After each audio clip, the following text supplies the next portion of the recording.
नमस्कार। सभ्य कहानियाँ चैनल में आपका स्वागत है। दोस्तों, आज हम आपको सुनाएंगे अब पछताए क्या हो जब चिड़िया चुग खेत भाग 3। अगर आप हमारे चैनल पर नए हैं तो प्लीज हमारे चैनल को लाइक करें, सब्सक्राइब करें और शेयर करें। कमरे के अंदर बैठी सुशीला देवी दोनों बहू की बातें सुन रही थी, लेकिन आज सुशीला देवी बहुत खुश थी। नीलू आज कुसुम को बिल्कुल मुंह तोड़ जवाब दे दिया था। आखिर नीलू भी कब तक कुसुम की बकवास सुनती रहेगी। उसके बाद नीलू ने भी अपना सारा काम खत्म करके अपने कमरे में आ गई। तभी कमरे में सुशील जी आई और बोली, नीलू बहू सही किया तुमने, आखिर तुम भी कब तक चुप रहकर सुनती रहूंगी। तो वो कहने लगी, सुनो, अब तुम अपने लिए कोई अच्छी सी नौकरी देख लो, बहुत तुम्हारा मन भी लग जाएगा और कुसुम की फालतू बातों से तुम्हारा दिमाग भी खराब नहीं होगा। नील उन्हें बताया, माँ मैंने कई जगह अप्लाई कर दिया है, कुछ बैंकों में तो राजेश ने मेरा बायोडेटा डाल दिया है। सुशील जी बोली, बहुत अच्छा किया नीलू बहू। नीलू, अगर तुमको कहीं से अच्छा रिस्पॉन्स आता है तो तुम तुरंत ज्वाइन कर लेना। नीलू बोली, ठीक है माँ, मैं भी अच्छी ऑफर का ही इंतजार कर रही हूँ। सुशील जी बाहर आंगन में आकर बैठ गई और मन ही मन सोच विचार करने लगी। सुशीला देवी जानती थी कुसुम को फालतू बातें करने की आदत है। वो नीलू की तरह समझदार नहीं है, कई बार तो अज्ञानतावश कुछ भी बुरा बोल देती है। उसे बातचीत की बिल्कुल समझ नहीं है। कुसुम का बातें करने का तरीका ही कड़वाहट से भरा हुआ होता है। वो नीलू से ज्यादा पढ़ी लिखी है, लेकिन व्यवहारिकता और बातचीत करने की समझ उसमें बिल्कुल नहीं है। कुसुम तो पढ़ाई को केवल फैशन से जोड़ती है। जो जितना मॉडर्न और फैशनेबल कपड़े पहनता है वही पढ़ा लिखा है। अपने बालों की कटिंग भी उसने मॉडर्न देखने के लिए ही करवाई थी और अपनी सखी सहेलियां के साथ किटी पार्टी में जाना शुरू कर दिया था। लेकिन बेटे की पढ़ाई लिखाई के चलते समय का अभाव रहा और मेरे समझाने पर वो फालतू के कामों में बाहर नहीं गई। सुशील जी सो रही थी कि मेरी दोनों बहू पढ़ी लिखी हैं, लेकिन दोनों की सोच और समझ में कितना अंतर है। नीलू पारिवारिक और सामाजिक जिम्मेदारियां निभाते हुए परिवार के साथ रहना चाहती है, वहीं कुसुम परिवार से अलग रहने को प्राथमिकता देती है।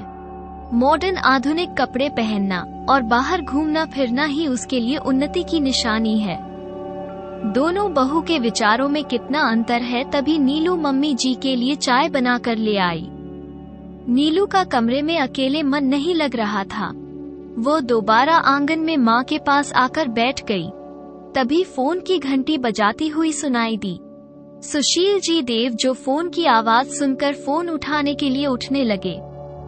तभी कुसुम ने फोन उठा लिया और हेलो बोला। उधर से आवाज आई, क्या नीलू से बात हो सकती है? कुसुम ने कहा, जी हाँ, मैं अभी आपकी बात करवाती हूँ। कुसुम ने नीलू को जोर से आवाज लगाई, नीलू तुम्हारे लिए फोन आया है, आकर बात कर लो, किसी बैंक वाले का है, आकर खुद ही बात कर लो। नीलू जल्दी से अंदर आई और फोन पर बात करने लगी। फोन पढ़कर कुसुम सासू माँ के पास आकर बैठ गई। सुशील जी स्वेटर बुन रही थी।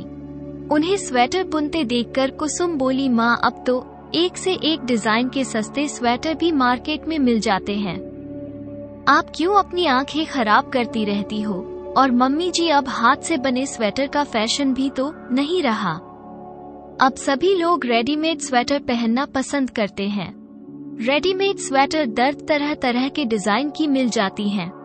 अपने हाथों से स्वेटर बनाने में कोई अपनी आंखें खराब नहीं करता है। सुशील जी बोली, कुसुम मेरा मन लगा रहता है और हाथ पर चलते रहते हैं और डिजाइन डालने में दिमाग लगाना पड़ता है तो दिमाग भी चलता रहता है। दिमागी कसरत होने से हम स्वस्थ रहते हैं। सुशील जी ने कहा, जरा ध्यान से देखो बहू, मैं कितना सुंदर डिजाइन डाला है।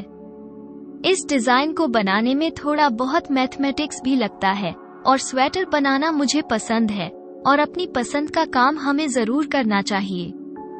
सुशील जी बोली, बेटा बाजार में जो स्वेटर मिलते हैं वैसे स्वेटर तो सभी के पास होते हैं, लेकिन सोचो मेरे हाथ का बना हुआ स्वेटर तो एक ही है ना, जो भी इसे पहनकर बाहर जाएगा सबसे अलग और सुंदर दिखेगा। और मेरे हाथों से बुना स्वेटर किसी और के पास भी नहीं होगा, तो मेरा स्वेटर तो बहुत स्पेशल हो गया ना। और यह स्वेटर मैं नीलू के लिए बनाया है, तो मैं तो रेडीमेड स्वेटर पसंद आते हैं। हाथ के बने स्वेटर तो पहनोई नहीं बहू, इसलिए मैंने ये स्वेटर नीलू के लिए बनाया है। कुसुम सासू माँ की बातें सुनकर समझ गई।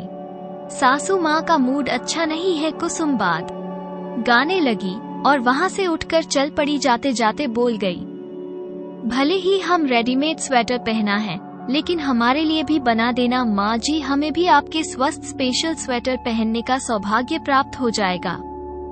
शीला जी बोली, जरूर बना दूंगी बहू, तुम्हारे लिए भी बना दूंगी। तुम दोनों मेरे लिए एक समान हो, जैसे नीलू बहू है वैसे ही मेरी बहू तुम भी हो। ये पहले वाला स्वेटर पूरा हो जाएगा तो तुम्हारे लिए भी अलग सुंदर डिजाइन डालकर स्वेटर बंद दूंगी। ये कहने के बाद सुशीला देवी मानी माँ हंसने लगी और अपना स्वेटर उन्होंने बीजो बनाना शुरू कर दिया, क्योंकि खुद जो हुनरमंद नहीं होते वे दूसरे के हुनर की कदर भी तो नहीं करते हैं। नीलू ने फोन पर काफी देर तक बातें करती रही। 2 बार कुसुम उसके पास आई, लेकिन बात करते देखकर वो वापस हो गई। थोड़ी देर बाद नीलू आंगन में अपनी सासू माँ के पास आई और माँ के पैर छूकर आशीर्वाद मांगने लगी। सुशीला देवी ने आशीर्वाद देते हुए कहा, नीलू बहू पहले बताओ तो सही बात, किसकी बात के लिए तुम आशीर्वाद मांग रही हो? क्या कोई खास बात है? सुशीला देवी माँ ही मन सोच रही थी। शायद रिपोर्ट सही आई है और मेरे बहू और बेटा दोनों स्वस्थ हैं। अपने परिवार को आगे बढ़ाने के लिए शायद डॉक्टर ने नीलू को बताया। तभी नीलू बोली, मम्मी जी मुझे बैंक में जॉब मिल गई है और इसी सोमवार से मुझे जाना है, और माँ तनख्वाह भी बहुत अच्छी दे रहे हैं और असिस्टेंट मैनेजर की पोस्ट है। तभी कमरे में से कुसुम बाहर आई और बोली, मम्मी नीलू को नौकरी करने की क्या जरूरत है? देवर जी इतनी अच्छी तनख्वाह कम लेते हैं, इसको बाहर जाकर काम करने की क्या आवश्यकता पड़ गई? अपने घर परिवार को संभाले और नन्हे मुन्ने बच्चों का घर में आगमन करे। अभी तो सबसे जरूरी काम यही है। नौकरी के लिए तो सारी उम्र पड़ी है, जब चाहे कर लेना। बच्चे पैदा करने की तो उम्र निकल गई तो बड़ी परेशानी हो जाएगी। बाकी नीलू की मर्जी है, वो जो चाहे करे, आप तो उसका ही हमेशा साथ दोगी। कुसुम बोली, नीलू मेरी तो यही सलाह है, तू पहले अपने बारे में सोच, अपने जीवन में पहले परिवार को तो पूरा कर ले। नैना माँ नन्ना मुन्ना फूल हमारे आंगन में भी खिला दे। नीलू बहू हमें भी ताई जी बनने का सौभाग्य प्रदान करो। अब नौकरी करने जाओगे तो फिर परिवार कब बनाओगी? सुशीला देवी बोली, देखो कुसुम बहू, मैं तो तुम्हें भी कभी बाहर जाने आने से और नौकरी करने से नहीं रोक। ब्रिजेश ने भी तुमसे कहा था, तुम चाहो तो नौकरी कर सकती हो, और तब तो मैं भी स्वस्थ थी, तुम्हारे काम में मदद भी करती थी। लेकिन तब तुम्ही ने साफ मना कर दिया कि मुझे नौकरी नहीं करनी, और अब नीलू की बारी है।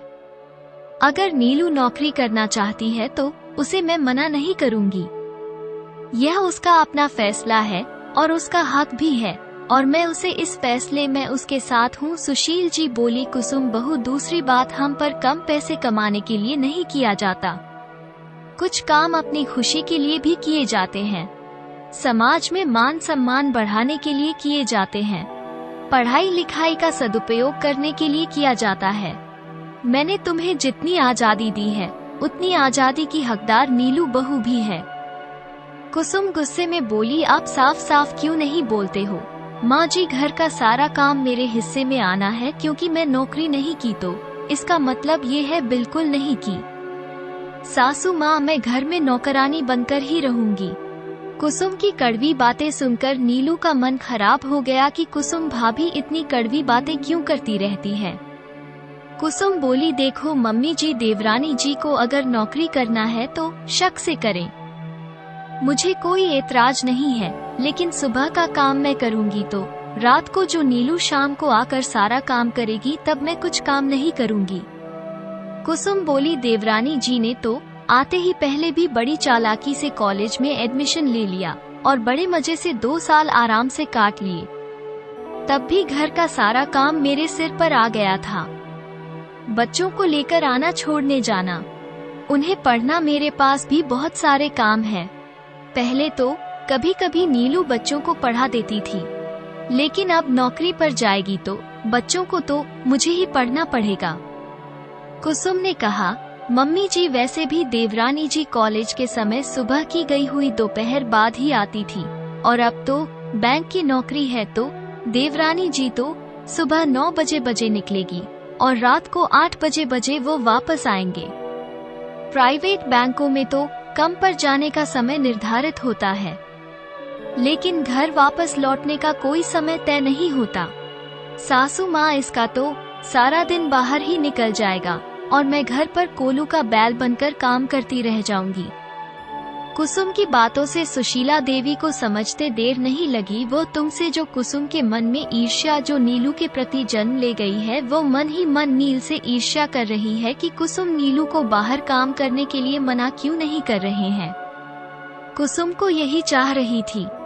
सुशीला देवी कुसुम बहू के मन की जलन को बाप लिया था।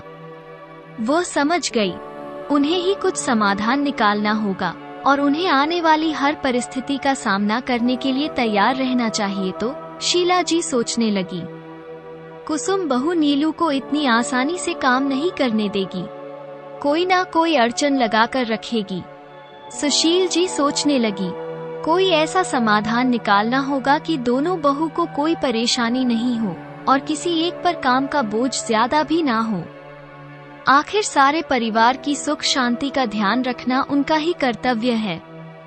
घर में बड़े बुजुर्गों की समस्याओं का समाधान अपने अनुभव और सही निर्णय से निकाल लेते हैं। इसलिए घर में बड़े औन को जो ज्यादा अनुभव होता है, बड़े बुजुर्गों की अनुभव की छाया में हर समस्या का समाधान तो मिला ही जाता है।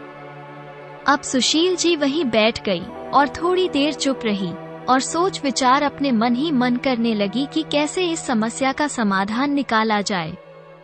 काफी देर शांति से सोने के बाद सुशीला देवी ने दोनों बहू को बिठाकर अपने मन की बात समझा दी। सुशील जी बोली, कुसुम ध्यान से सुनो, तुम्हारे काम में मदद मैं खुद करूंगी और नीलू भी सुबह छोटा मोटा काम करके अपने बैंक में जाएगी और कल से मैं नाश्ता खुद बनाऊंगी, बाकी काम तुम करोगी। सुशील जी बोली, दोपहर का खाना कुसुम बहू तुम्हारी जिम्मेदारी है। तुम्हें बच्चों को स्कूल छोड़ने और वापस लाने की भी कोई आवश्यकता नहीं है। अब से तुम्हारे ससुर जी खुद दोनों बच्चों को स्कूल छोड़ने और वापस लाने का काम खुद करेंगे।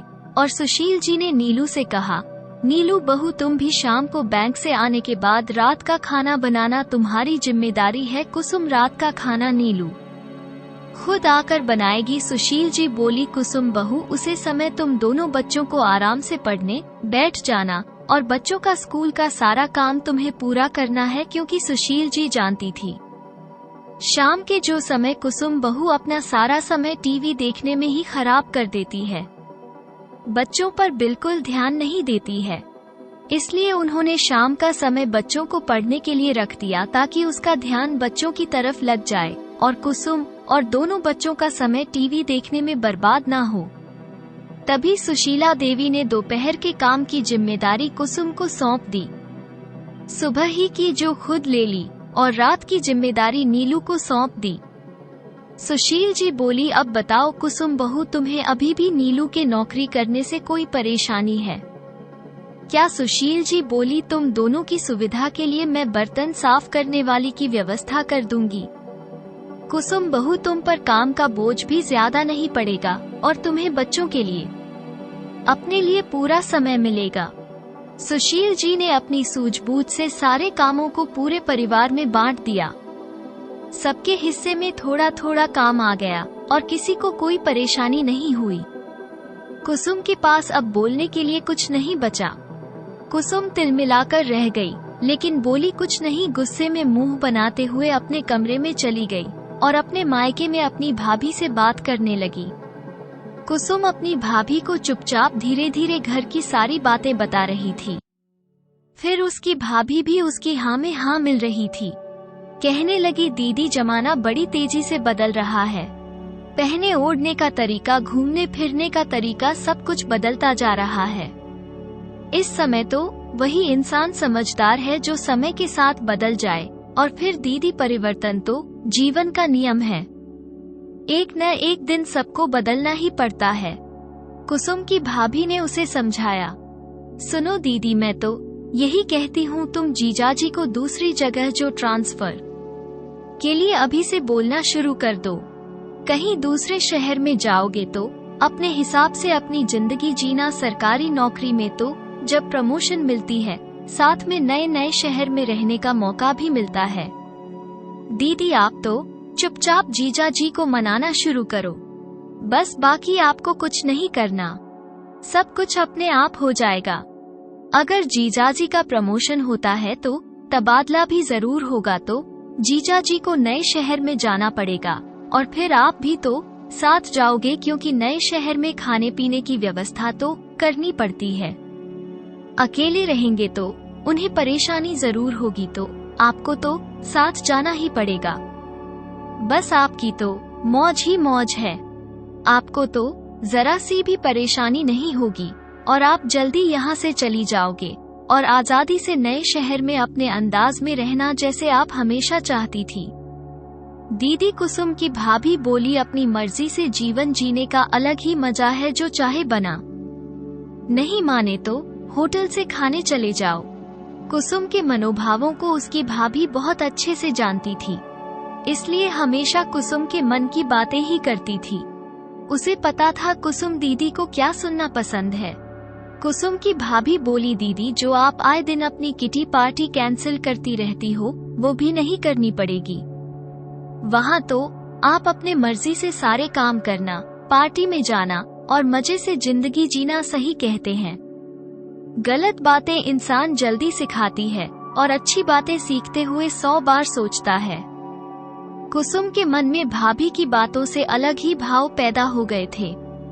अपने मन मुताबिक बातें सुनकर वो बहुत खुश हो जाती थी।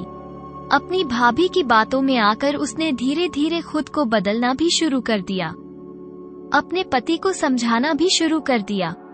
सुनो जी, बच्चे बड़े हो रहे हैं, खर्चा भी बढ़ रहा है, आप अपने प्रमोशन के लिए कोशिश क्यों नहीं करते हो? जीवन में हम कई बार बहुत सुखी और आराम से होते हैं, लेकिन फिर भी हमारा मन संतुष्ट नहीं होता। कभी कभी हम खुद ही अपने दुख का कारण बन जाते हैं। यही स्थिति कुसुम के मन की भी थी। इस वक्त कुसुम के पास सब कुछ था, अच्छा परिवार, अच्छे सास ससुर, समझदार देवर और देवरानी, बेइंतहा प्यार करने वाला पति। लेकिन कुसुम को अभी यह सारी अच्छी चीज बिल्कुल पसंद नहीं आ रही थी। वो तो बस अपनी भाभी की तरह आजाद पंछी बनकर रहना चाहती थी और वो इसी प्रयास में लगी हुई थी। कुसुम तो हर वक्त यही सोचती कि मैं क्या योजना बनाई जाए, इस पारिवारिक बंधन से मुक्त होकर इस स्वतंत्र जीवन को जो जी सकूं। कुसुम तो किसी भी तरह इस दलदल से बाहर निकलकर जाना चाहती थी। कितना सगुन, कितना सुख, आराम, समाज में मान सम्मान उसे दलदल में रहने के समान महसूस हो रहा था। भाभी की सिकाई बातें कुसुम के दोनों दिमाग में अपनी जगह बना चुकी थी। कुसुम को अभी सब कुछ खराब और गलत लग रहा था। तुमको अपना जीवन दलदल में फंसे रहने जैसा महसूस लग रहा था, जैसे वो किसी पिंजरे में कैद रहती हो।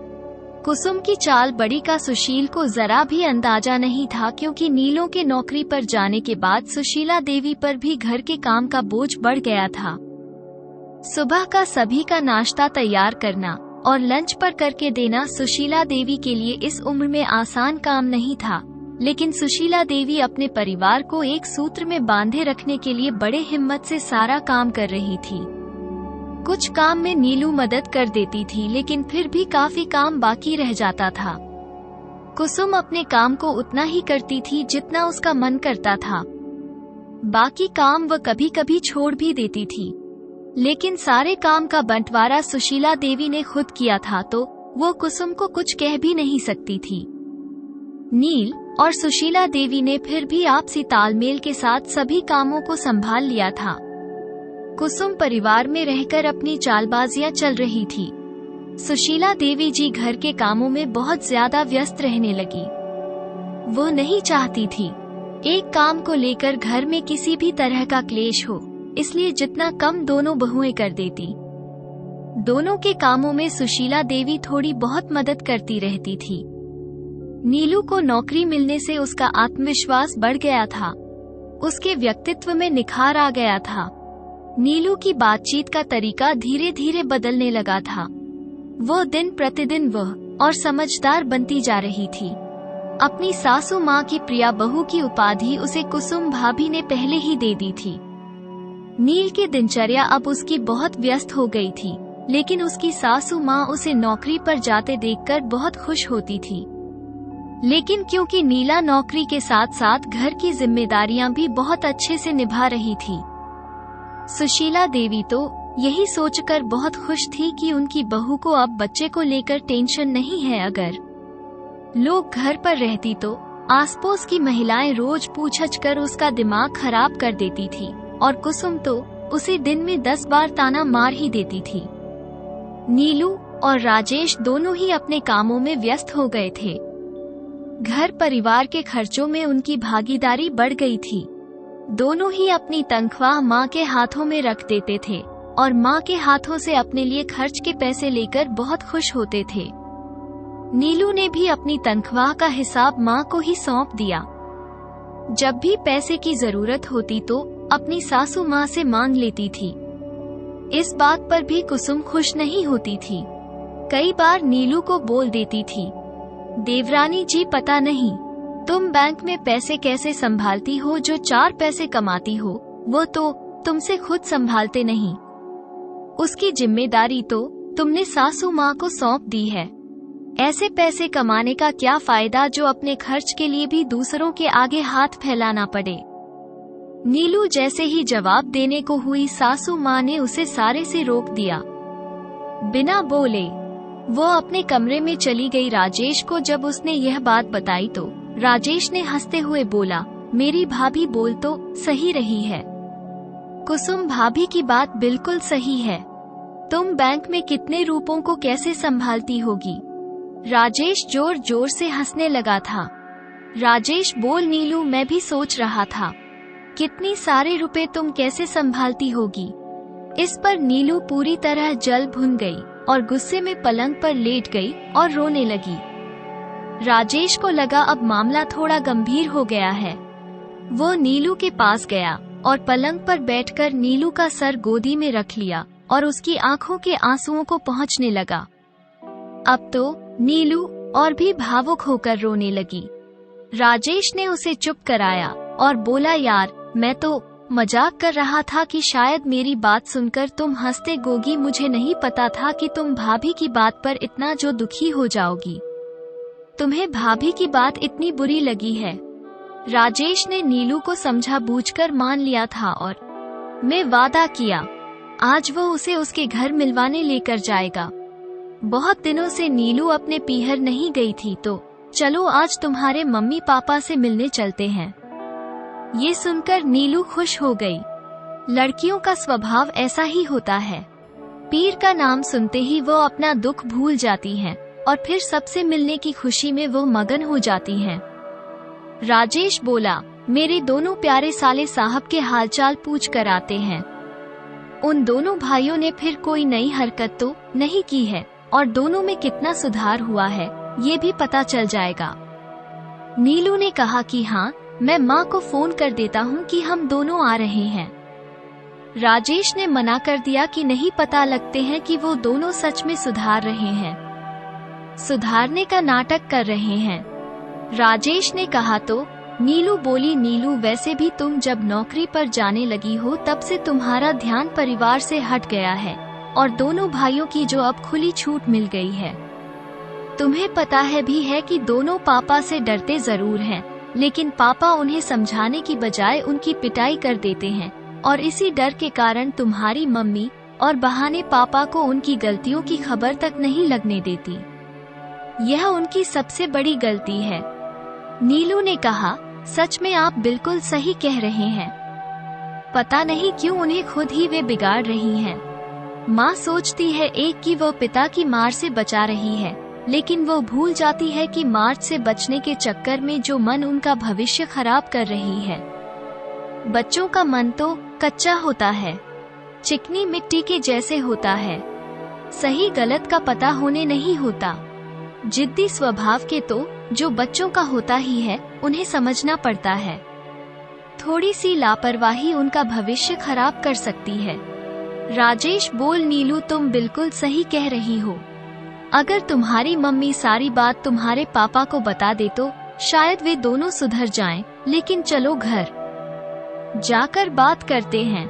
राजेश ने कहा, तुम भी व्यस्त रहती हो नीला, इस कारण वो भी लापरवाह हो गए होंगे। चलो आज शाम को मम्मी पापा से मिलकर आते हैं। राजेश कमरे से बाहर आया और अपनी माँ के पास बैठ गया और वहाँ से जाने के लिए जो अपनी माँ से पूछने लगा। सुशीला देवी ने कहा, अच्छी बात है, तुम दोनों जाना चाहते हो तो जो हो आओ। वैसे भी रूप की शादी होने वाली है तो घर में हजारों काम होते हैं। कोई काम हो तो मदद के लिए पूछ लेना। श्याम बाबू भी अकेले ही जिम्मेदारी निभा रहे हैं। दोनों बेटे छोटे हैं, नहीं तो कुछ ना कुछ मदद करते। तीनों बेटियां बड़ी होने से भी उनकी जिम्मेदारियां बढ़ गई हैं।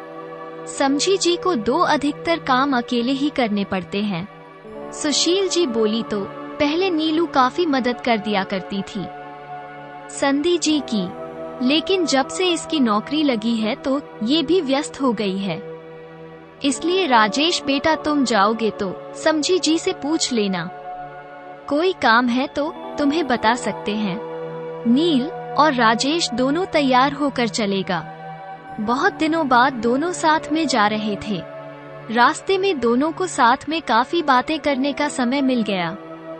दोनों की नौकरी पेशा होने की वजह से आपस में बातचीत का समय बहुत कम मिलता था।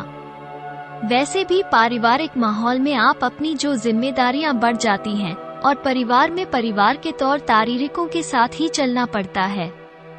नील और राजेश दोनों आज पापा की कर लेकर मिलने के लिए निकले थे। अभी घर से काफी दूर थे। तभी एक सिनेमा हॉल के बाहर से भीड़ निकलते हुए राजेश की निगाह नीला के दोनों भाइयों पर पड़ गई। जैसी राजेश ने नीलू को बताया, नीलू देखकर हैरान रह गई। सच में वे दोनों तो वैसे के वैसे ही हैं। नीलू जिस दिन घर गई थी उन्हें कितना समझाया था कि सिनेमा हॉल में जाकर अपना समय खराब मत किया करो। ये समय तुम्हारी पढ़ाई करने का है। थिएटर जाने के लिए तो सारी जिंदगी पड़ी है। लेकिन शायद नीलू के दोनों भाइयों ने नीलू की बातों पर जो ध्यान नहीं दिया था या सुनकर भी अनसुना कर दिया था, नहीं तो वो इस समय सिनेमा हॉल के बाहर नहीं निकल रही होते। राजेश ने नीलू ने जो राजेश को कहा रोकने के लिए बोला और दोनों कर से नीचे उतर गए। बाहर निकलकर खड़े हो गए। नीलू अपने दोनों भाइयों के नजदीक आने का इंतजार कर रही थी। नीलू के दोनों भाई बेखबर आगे बढ़ते चले आ रहे थे। उन्हें बिल्कुल भी आभास नहीं था कि उनकी नीलू दीदी उन्हें यूं बीच सड़क पर खड़ी मिल जाएगी। बिना देखे ही दोनों भाई बातें करते हुए नीलू के पास से गुजर गए। थोड़ी दूरी पहुंचे थे कि नीलू ने दोनों को जो पीछे से एक एक थप्पड़ जड़ दिया। दोनों भाइयों ने गुस्से में जैसे ही पीछे देखा, अपनी बहन नीलू दीदी को देखकर दोनों ही हक्के बक्के रह गए। जब तक राजेश वहां पहुंचा तब तक नीलू ने उन दोनों को अच्छे से 3-4 थप्पड़ जड़ दिए थे। अचानक थप्पड़ों के भंवर से दोनों ही घबरा गए जैसे ही दीदी को देखकर। नीचे मुंह करते हुए दोनों भाई आगे वहीं खड़े हो गए, क्योंकि दोनों समझ चुके थे कि दीदी ने उन्हें सिनेमा हॉल से निकलते हुए देख लिया है और तभी दीदी ने थप्पड़ की बौछार कर दी है। राजेश ने आकर नीलू को चुटिया और बोला, नीलू ऐसे नहीं करते, तुम भी सड़क पर इन दोनों को ऐसे नहीं मार सकते हो। आखिर तुम्हारा भाई है। चलो तुम दोनों गाड़ी में बैठो, घर जाकर आराम से बात करते हैं। रास्ते भर नीलू दोनों पर खूब गुस्सा होती रही कि तुम दोनों ने तो मुझसे वादा किया था कि तुम आगे से सीना मन देखने नहीं जाओगे। तभी छोटा भाई बोला, दीदी बहुत दिन हो गए थे, भैया कह रहे थे चल चलते हैं, बहुत अच्छी फिल्म लगी है, बहुत मजे आएगा। तो मेरा मन भी जाने को करने लगा। दीदी हमें माफ कर दो, आप पापा से कुछ मत कहना, नहीं तो वो हम दोनों को बहुत मारेंगे। नीलू बोली, जब तुम्हें मार खाने से इतना ही डर लगता है तो तुम दोनों फिल्म देखने क्यों गए? दोनों भाइयों ने अपना मुंह नीचे किए हुए चुपचाप बैठे रहे। नीला ने छोटे भाई से उसका बैग मांगा, अपना स्कूल बैग मुझे दे। बहुत डरते डरते छोटे भाई ने अपना बैग नीलू को पकड़ा और रोने लगा। नीला ने खोल कर देखा तो किताबों के बीच में कॉमिक्स रखी हुई थी। ये देखकर नीलू का पर हाय हो गया, लेकिन राजेश ने नीलू को समझाते हुए कहा, नीलू घर जाकर आराम से बात करते हैं, अभी शांति से बैठो। नीलू जैसे ही अपने पीहर पहुंची कर से उतरकर दोनों भाइयों को डांटे हुए अंदर आई, देखा तो कुछ मेहमान बैठे हुए थे। नलो उन दोनों को पहचान नहीं पाई, नमस्ते करके अंदर माँ के पास चली गई। फिर सरस्वती देवी ने बताया कि रूप की ससुराल से उसके देवर और ससुर जी आए हुए थे। उन्हें देखकर नील वह एकदम चुप हो गई। शायद श्याम बाबू ने अपनी बेटी और दामाद का परिचय उनसे करवाया। नीलू तो सरस्वती के पास चली गई और राजेश वहीं बैठक में सभी के साथ बैठकर बातचीत करने लगा। नीलू ने माँ को सारी बात धीरे धीरे बताई, लेकिन सरस्वती ने नीलू को ही डांट कर चुप कर कि घर में इतने मेहमान आए हुए हैं और तुम्हें ये सब फालतू की बातें सूझ रही हैं।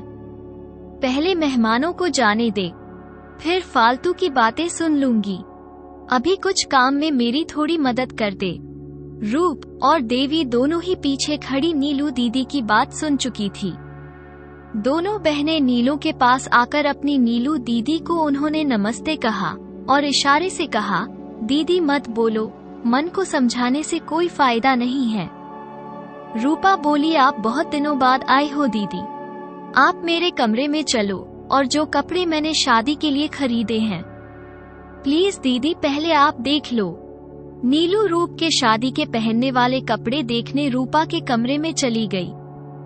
रूप ने बहुत सुंदर लहंगा चोली बनवाया था और बाकी साड़ियां भी बहुत ही खूबसूरत खरीदी थी। रूप ने लेन देन वाले कपड़े भी नीलू को दिखा दिए थे। सरस्वती अपने बड़े बेटे को अपने पास बुलाया और उसे बताया कि तेरे छोटे जीजाजी के भाई आए हैं, बैठक में उनके लिए चाय नाश्ता लेकर जल्दी। दोनों भाई बहुत खुश हो गए कि तब तो बात आई गई हो गई और कोई डांटेगा भी नहीं और नीलू दीदी तो कुछ देर बाद चली जाएगी।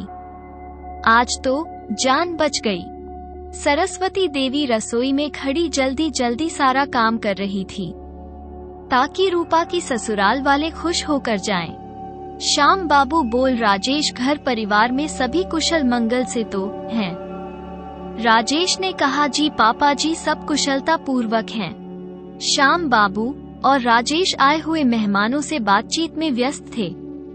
रूप के ससुराल से कुछ लोग आए हुए थे जो रूप और आकाश के संबंध में बातचीत कर रहे थे।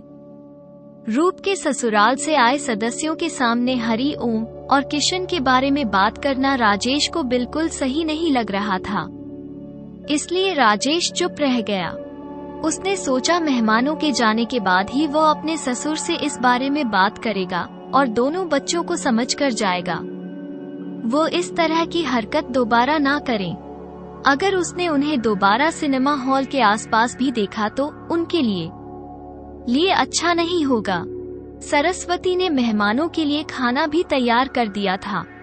नीलू और देवी ने सभी मेहमानों को बड़े सलीके से खाना परोसा और सभी खाने का सामान बार बार पूछ रही थी। किसी की कटोरी में थोड़ी सब्जी देखकर नीलू तुरंत दोबारा कटोरी में सब्जी भर देती। इसी वो भगत को देखकर रूप की ससुराल वाले बहुत खुश हो रहे थे। सभी मेहमानों को खाना खिलाने के बाद सभी को मिठाई और सूप खाने को दी।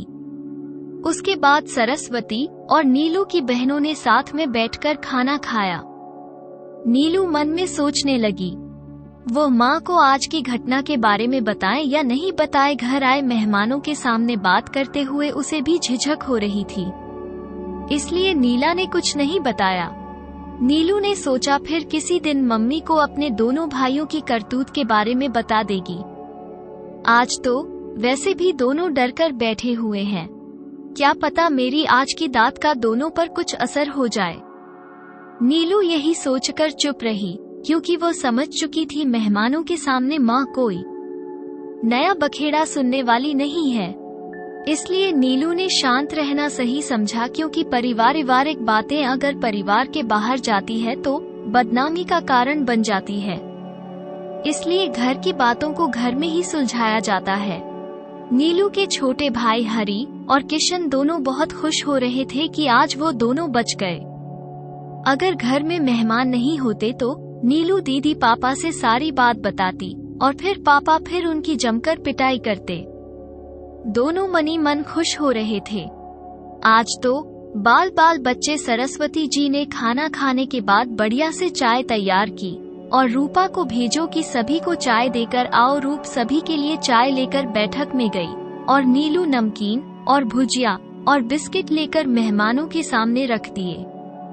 रूप के ससुर बोले, अरे बिटिया, या अभी तो खाना खाया है और अब खाने की इच्छा नहीं है। तो वो कहने लगी, आप चाहे तो जरूर पंगे। नीलू ने कहा तो तभी घर में जो फोन की घंटी बाजी, फोन नीलू ने ही उठाया था। फोन सासू माँ का था। उन्होंने बताया कि उनके बड़े पोते को किसी स्कूटर ने टक्कर मार दिए और तुम लोग जल्दी वापस आओ। उसको काफी चोट आई है और हम उसे अस्पताल लेकर जा रहे हैं। ब्रिजेश भी घर पर नहीं है। तुम्हारे पापा भी घूमने के लिए गए हुए हैं, इसलिए मैं और कुसुम उसे रिक्शा पर बैठकर हॉस्पिटल लेकर जा रहे हैं। तुम लोग भी सीधे तुरंत अस्पताल पहुंच जाना। ये सुनते ही नीलू अपने घर जाने के लिए तुरंत तैयार हो गई। उसने राजेश को अंदर बुलाकर सारी बात बताई। राजेश और नीलू अपने मम्मी पापा से जाने के लिए इजाजत मांगी। श्याम बाबू ने दोनों को तुरंत जाने के लिए बोल दिया। उन दोनों को वापस जाते देखकर हरी और किशन दोनों फूल नहीं समा रहे थे और दोनों चुपचाप अपने कमरे में बैठे रहे। नीलू राजेश के जाने के बाद ही वह अपने कमरे से बाहर आए। नीलू और राजेश सीधे अस्पताल पहुंचे और देखा अनिरुद्ध को काफी चोटें आई हुई थी। ईश्वर की इतनी कृपा थी कि और पैर में कोई फ्रैक्चर नहीं हुआ था। अनिरुद्ध वैसे भी बहुत मजबूत और स्वस्थ लड़का था।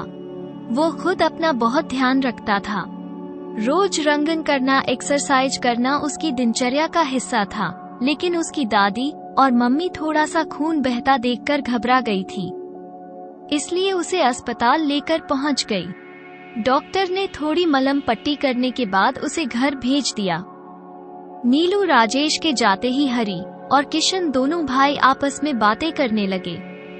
किसान बोल, भाई कुछ भी हो, आज तो हम बाल बच्चे हैं। अगर कहीं नीलू दीदी हमारे बारे में बता देती तो मेहमानों के सामने ही हमारी जमकर धुनाई हो जाती। आज तो ईश्वर ने हमारी जान बचा ली। शायद ईश्वर हमें सुधारने का मौका दे रहे हैं। कृष्ण ने कहा, हरी भाई, अब मैं आपके साथ कभी नहीं जाऊंगा। मैं तो अपनी सारी कॉमिक्स भी निकलकर बाहर फेंक दिए हैं, क्योंकि दीदी ठीक कह रही है। अगर हम अभी से ध्यान पढ़ाई पर नहीं देंगे तो कल हम बड़े आदमी नहीं बनेंगे और हमें कहीं भी अच्छी नौकरी नहीं मिलेगी। जीजा जी को देखो, कितने ज्यादा पढ़े लिखे हैं और कितनी अच्छी जगह उनकी सरकारी नौकरी लगी है। इस और बोल, हरी भाई, मैं तो आज से ही प्राण कर लिया है। मैं कभी भी सिनेमा हॉल नहीं जाऊंगा और ना ही इधर उधर बैठकर ताश खेलूंगा। मैं तो अपनी सारी बुरी आदतें धीरे धीरे छोड़ दूंगा, क्योंकि मुझे तो अपने जीजू जैसा बड़ा आदमी बनना है। अगर अभी से हम पढ़ाई पर ध्यान देना शुरू करेंगे तभी तो बोर्ड की परीक्षाओं में सफलता प्राप्त करेंगे, नहीं तो हम बहुत पीछे रह जाएंगे। किशन ने कहा, भाई, मुझे तो अपनी दीदी और राजेश जीजू से भी डर लगने लगा है। पता चले कभी ऑफिस से आते हुए हमें सिनेमा हॉल से देख लिया तो वहीं जूता उतार कर मारना शुरू न कर दे। नीलू दीदी का तो कोई भरोसा नहीं। अगर दीदी को कुछ गलत लगा तो वो तो बीच सड़क पर ही हमें मारना शुरू कर देंगे और मुझे मार खाते हुए शर्म आती है। किस्तान फिर बोला, भाई अच्छा नहीं लगता, हम इतनी बड़ी कक्षाओं में आकर भी गलतियां करेंगे। अपनी गलतियों पर मार खाएंगे तो कल हमारी इज्जत क्या रह जाएगी। भाई हम पर सभी लोग हंसेंगे और हमारा मजाक उड़ाएंगे। हमें अपने अंदर सुधार तो लाना पड़ेगा।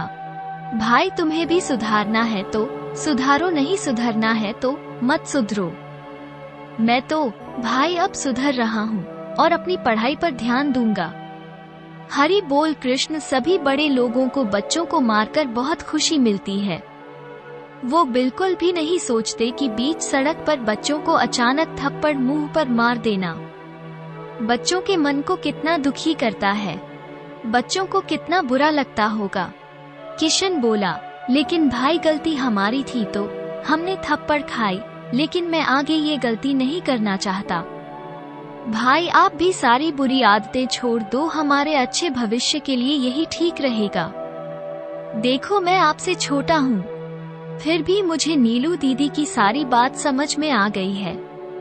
पता नहीं क्यों आपको नीलू दीदी की बातें समझ में क्यों नहीं आ रही है। बचपन की बुरी आदतें लड़कपन में और बढ़ जाती हैं, इसलिए हमें अपनी गलतियों को यहीं पर छोड़ देना चाहिए। सरस्वती अपनी बेटी रूप के विवाह की तैयारी में व्यस्त हो गई थी। देवी को रूप की शादियों पर फल लगाने का काम सौंप दिया गया था। देवी को वैसे भी सिलाई के काम पसंद नहीं थे, लेकिन अपनी बहन की शादी में वो पूरा सहयोग दे रही थी। रूप के सभी कपड़ों की सिलाई और उसकी साड़ियां में फल देवी अपने हाथों से लग रही थी।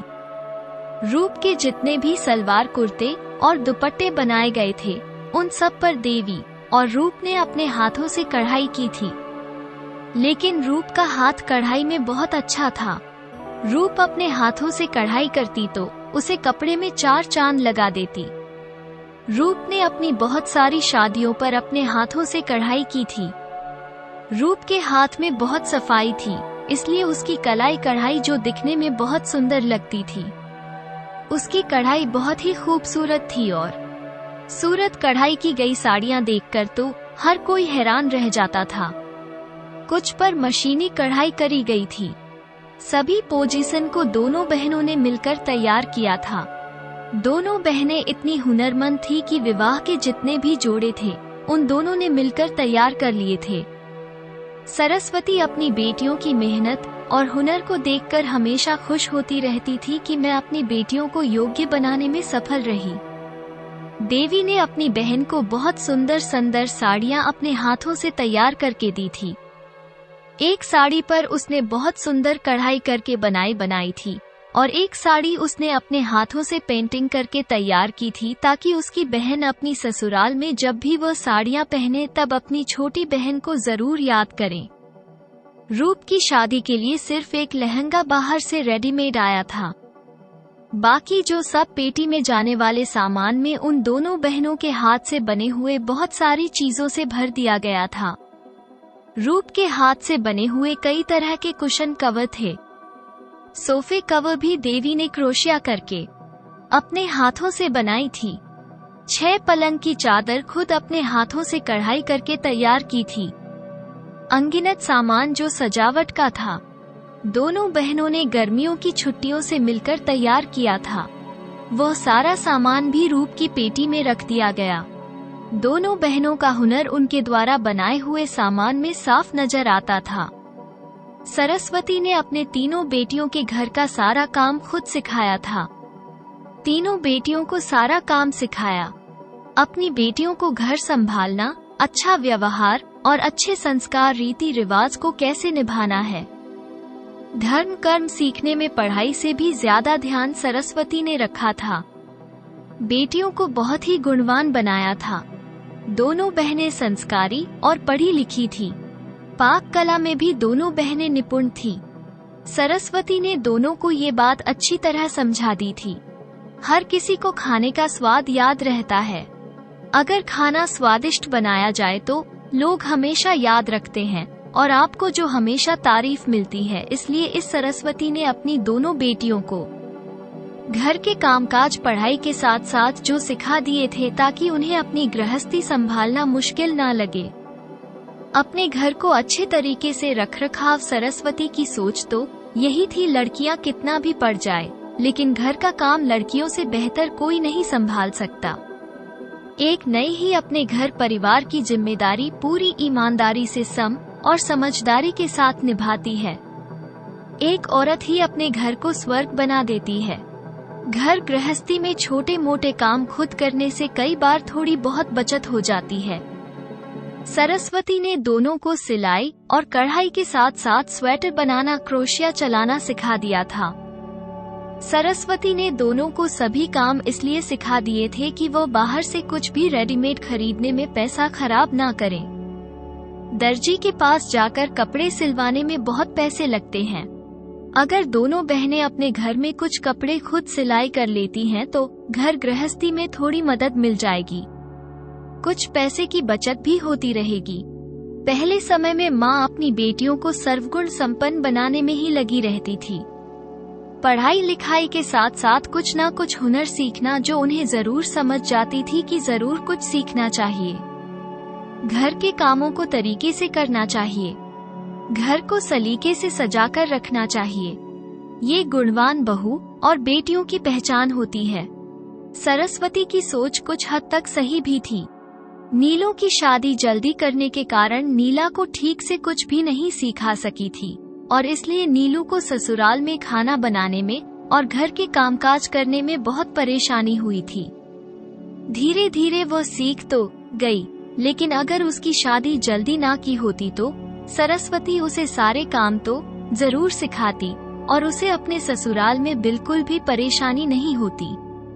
सरस्वती सोच रही थी, नीलू को अपनी जेठानी की कितनी कड़वी बातें भी उसे सुनाई पड़ी थी कि उसे कुछ नहीं आता, और सच में नीलू को बहुत काम आता था।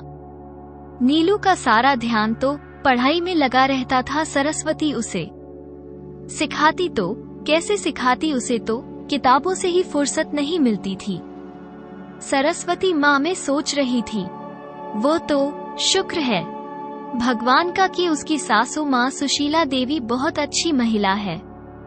उन्होंने उसे अपनी बेटी की तरह सारा काम धीरे धीरे सिखा दिया। अगर नीलू पहले सीख लेती तो अपने गृहस्थ को सुचारू रूप से संभाल लेती और अपनी जेठानी कोम की कड़वी बातें सुनने से बच जाती। सरस्वती ने अपने पति श्याम बाबू को बताया कि आज शाम आपके बड़े भाई गांव से आने वाले हैं। उनका फोन आया था, शायद उन्हें कोई जरूरी काम है। तभी जेठ जी खुद आ रहे हैं। सरस्वती ने पूछा, क्या जेठ जी को कोई जरूरी काम है? नहीं तो ऐसे अचानक तो वो कभी नहीं आते। लेकिन सरस्वती और श्याम बाबू दोनों ही सोच कर परेशान हो रहे थे। आखिर क्या काम है? श्याम बाबू को याद आया क्योंकि उनके बड़े भाई क्यों आ रहे हैं, क्योंकि श्याम बाबू ने अपने बड़े भैया को जनार्दन, जो बड़े भैया जनार्दन से रूप की शादी के लिए कुछ रुपयों की मदद मांगी थी। हो सकता है वो रुपए देने आ रहे हो। श्याम बाबू सो रहे थे क्योंकि वो रुपयों का इंतजाम हो गया होगा। तभी बड़े भैया अचानक से आ रहे हैं। उन्हें भी तो पता है, आखिर बिटिया की शादी है, कितने खर्च होते हैं। चलो बड़े भाई से कुछ मदद मिल जाए, रूप की शादी में कुछ मदद मिल जाएगी। तभी दरवाजे पर दस्तक हुई। श्याम बाबू ने खुद जाकर दरवाजा खोल देखा तो बड़े भाई सामने खड़े थे। श्याम बाबू ने बड़े भाई के चरण स्पर्श करके प्रणाम किया और अंदर आने के लिए कहा। बैठक में बैठकर दाना भाई बात करने लगे। सरस्वती जी जेठ जी के चरण स्पर्श करके चाय बनानी चली गई। सरस्वती ने चाय देकर अपने काम में लग गई। दोनों भाई बैठे बातें करते रहे। उनके बड़े भाई जनार्दन ने बताया कि वो रूप की शादी में मदद नहीं कर पाएंगे क्योंकि उनकी इस बार जो फसल कुछ खास नहीं हुई है। उनके पशु गाय और भैंस बीमारी में जो बीमारी चल रही है, इसलिए इस बार पैसों की कोई मदद नहीं कर पा रहे और यह बातें फोन पर बताना नहीं चाहते थे। इसलिए अचानक आने का प्रोग्राम बनाया ताकि कोई और सुझाव या सलाह लेकर इस परेशानी का हल निकाला जाए। जनार्दन जो बोले, एक सुझाव मेरे पास है, अगर तुम्हें बुरा ना लगे, अगर तुम अपनी गांव वाली जमीन बेच दो तो रुपए का इंतजाम हो सकता है। इस बार मेरे पास पैसों की बहुत कमी है, नहीं तो मैं तुम्हें गांव की जमीन बेचने के लिए नहीं कहता।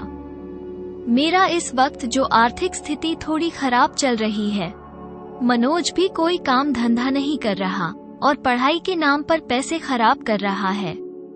तब जनार्दन ने आगे का, तुम्हारी जमीन आखिर किस काम आए, किस दिन काम आएगी। श्याम भाई, बेटियों के ब्याह करना कोई आसान काम नहीं है। मैं तुम्हारी किसी और तरीके से मदद नहीं कर सकता हूँ। अगर तुम्हें ठीक लगे तो मैं जो बात तुम्हारी जमीन की अच्छी कीमत तुम्हें दिलवा सकता हूँ। श्याम बाबू ने कहा, भाई अगर हम गांव की जमीन को बेच दें तो गांव में तो हमारी थू थू हो जाएगी। गांव के सभी लोग हमारा मजाक उड़ाएंगे। अभी तक तो गांव में सभी यही लगता है। मैं शहर में बहुत अच्छे से रहता हूँ और पता नहीं कितने बड़े पद पर नौकरी करता हूँ। बहुत अच्छी तनख्वाह है, मुझे हर महीने मिलती होगी। लेकिन भाई जी, सच तो आपको भी पता है, शहर में रहना कितना मुश्किल काम है।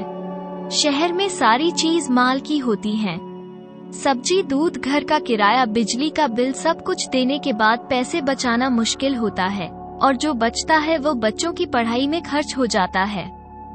श्याम बाबू बोले, लेकिन भाई जी चलो, गांव में एक भ्रम तो बना हुआ है। हम पैसे वाले हैं, हम अच्छी नौकरी पर हैं और अच्छी नौकरी कम पर काम कर रहे हैं। इतनी ही इज्जत काफी है गांव में, लेकिन पैसों का इंतजाम तो करना ही पड़ेगा। बेटियों की शादी में बहुत पैसे खर्च होते हैं, कितनी भी साधारण तरीके से शादी की जाए, लेन देन की तैयारी निभाते हुए काफी खर्चा बैठ जाता है। बारातियों की खातिरदारी अलग अच्छी ना हो तो बेटी को सारी जिंदगी तान सुना पड़ता है। बड़े भाई की बातें सुनकर श्याम बाबू फिर से सोच विचार में डूब गए कि पैसों का इंतजाम कैसे करेंगे। इस वक्त गांव की जमीन बेचना सही फैसला होगा।